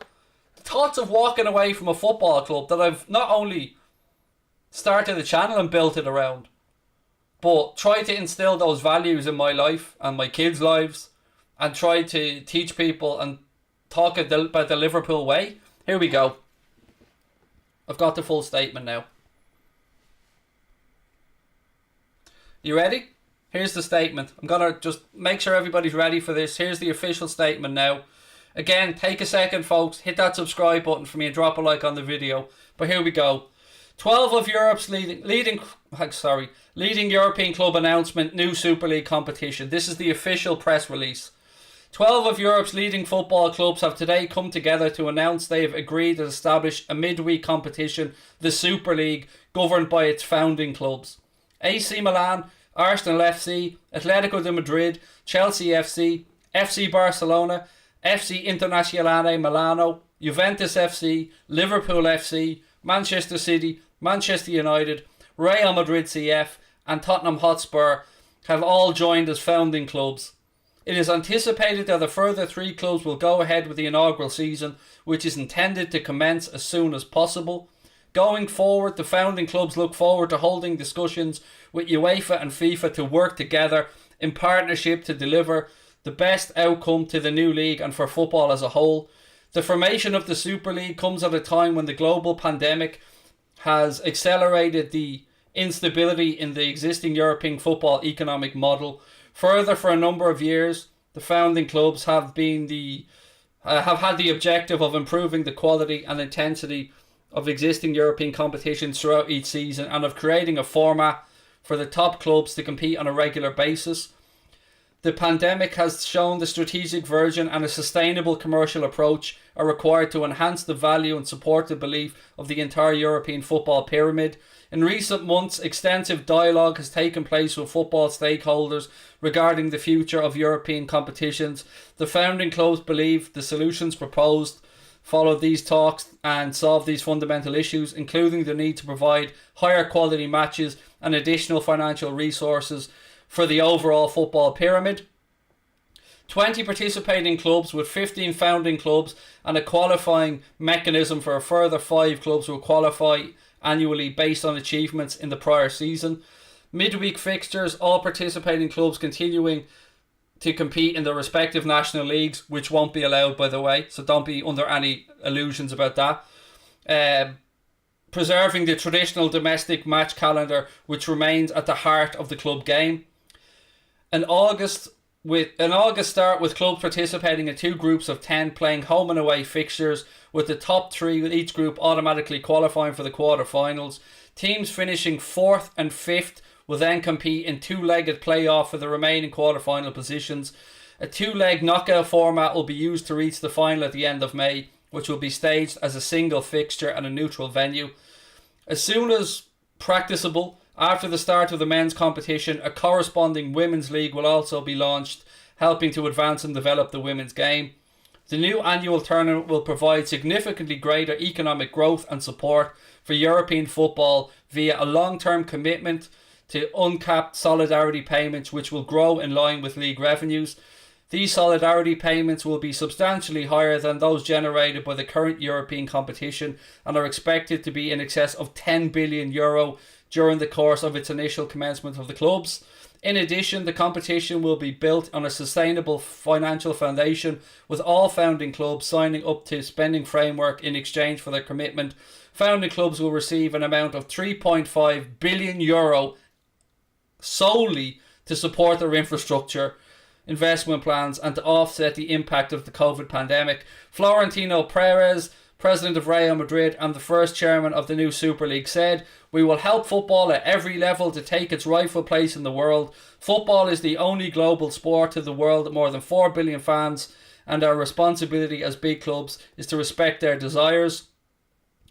Backing for the new European League, Andrea Agnelli, chairman of Juventus and vice chairman of the Super League, said, "Our 12 founder clubs represent billions of fans across the globe and 99 European trophies. We have come together at this critical moment, enabling European competition to be transformed, putting the game we love on a sustainable footing for a long-term future, substantially increasing solidarity and giving fans and amateur players a regular flow of headline fixtures that will feed their passion for the game while providing them with engaging role models." Joel Glazer, co-chairman of Manchester United and vice-chairman of the Super League, said, "By bringing together the world's greatest clubs and players to play each other regularly throughout the season, the Super League will open a new chapter for European football, ensuring world-class competition and facilities and increased financial support for the wider football pyramid." And now breaking news coming out to suggest that all 12 participating clubs will be excluded from the Champions League and their domestic leagues for next season. That's where we are, folks. That's where we are. Do these people think that we are fucking morons? Do they think that we can't see through this bullshit? This is not for the good of the greater. This is not for the 99 trophies that these clubs collectively have won, those 99 European Cups. That's not what this is about. This is for one thing and one thing only. Greed, you absolutely cretinous sons of bitches. Do not take our sport from under us. It's not going to happen.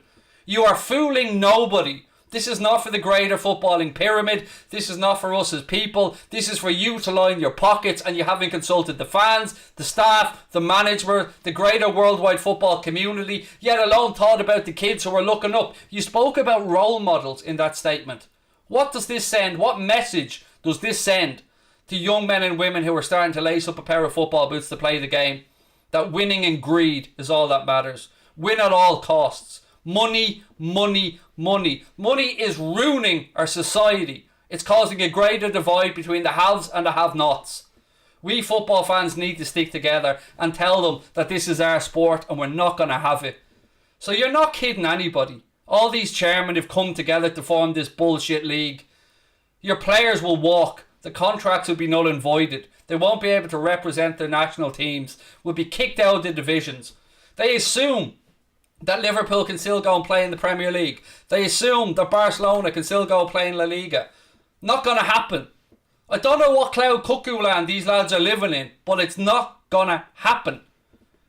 And we don't think you're benefiting us. And it isn't creating a more sustainable model for the football pyramid. It is lining your fat wallet, you greasy bastards. And how dare you think you speak for the footballing world? How dare you? Arsenal just announced it. I know, I told you. I told you this was coming tonight. I told you to stick with us. Again, folks, we're 6,300 subscribers away from 100k. Please take a second. Hit that subscribe button. Yes, for those coming in, it did happen. The statement did come out. It has been confirmed. I'll go back to you again earlier on. As was coming out from Fabrizio Romano, 12 football clubs jointly announced an agreement for the competition, the Super European League. AC Milan, Arsenal, Atletico de Madrid, Chelsea, Barcelona, Internazionale, Juventus, Liverpool, Manchester City, Manchester United, Real Madrid and Spurs have all joined. 3 more clubs are expected to join as founding clubs before the inaugural season, which is expected to start as soon as possible. €3.5 billion committed to each club that signs up as a founding member. Greed. Greed. Greed. Who's going to see that 3.5 billion? What's going to happen with it? Will I tell you what's going to happen?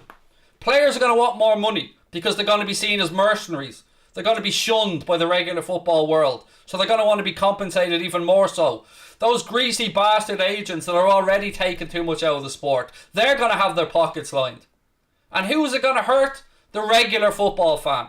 The person that's struggling to put the shirt on their kid's back. The person that's struggling to get home and away. Can't get a season ticket. Can't afford a television package. Being able to having to tell their kids during the global pandemic, no, I'm sorry son, we can't afford this. Or I'm sorry daughter, we can't afford that. You're not fooling anybody. This isn't for the greater good. It's for the good of you, the few. And not us, the many. But us, the many, will come together and show you, the few, who has the power in the sport. Because without fans, this sport is nothing. And you fuckers are nothing. You will come and go. But our football clubs, the communities, the people that built it, the memories, that's what drives us football fans on. We don't want to play Barcelona and Real Madrid every week. We want that to be earned.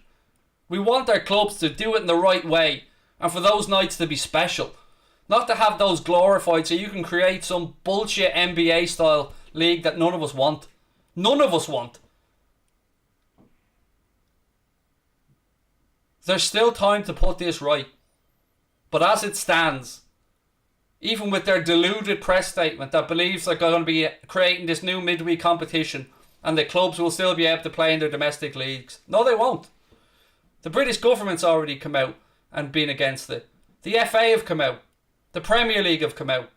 Football fan forums and football fan foundations have come out against it. Nobody wants this other than the greedy people at the top who want to secure. Talk about using the global pandemic as an excuse to try and shoehorn this in, to try and ram this greed down our throat. While people around the world have died. People have stayed inside, lost loved ones, been unable to attend fucking funerals. And you have the cheek to say that this pandemic has forced this decision. You are kidding nobody. Nobody. Do not destroy our sport. Do not think you speak for the greater good. You don't. You are greedy, horrible capitalist pigs. R.I.P. football indeed. I'm sitting here heartbroken, ladies and gentlemen. Absolutely heartbroken. And they will be banned from playing in World Cups. Yes, as Jamie said. They'll be banned from playing in Qatar.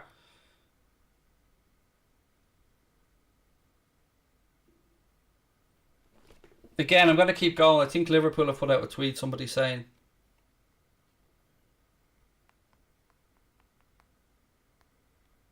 I'm just going to keep going with my guy. I've got a couple of journalists messaging me and stuff as well.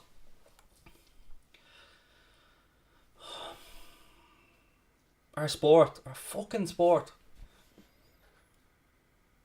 €3.5 billion each. Yeah. R.I.P. football indeed, Ben. Absolutely right. Here we are, 11:30 on a Sunday night. Jurgen Klopp preparing his team for Leeds tomorrow. Liverpool have released a tweet with the same link to the same statement, basically confirming it.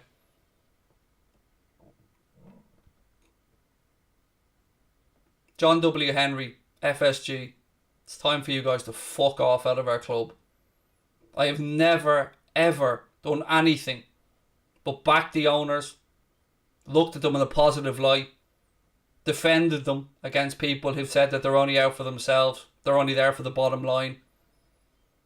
This is the turning point. This is when you will feel the full backlash of the Liverpool fan base, the United fan base, the Chelsea fan base, the Spurs fan base, the Arsenal fan base, and the City fan base. Don't for 1 minute think that this is going to be a walk in the park. Don't for 1 minute think the football fans around the world are just going to accept your greedy capitalism. Juventus chairman Andrea Agnelli has resigned from UEFA's executive committee and is the ECA chairman. Juventus have resigned from the ECA as well. So Juventus have now pulled out of it.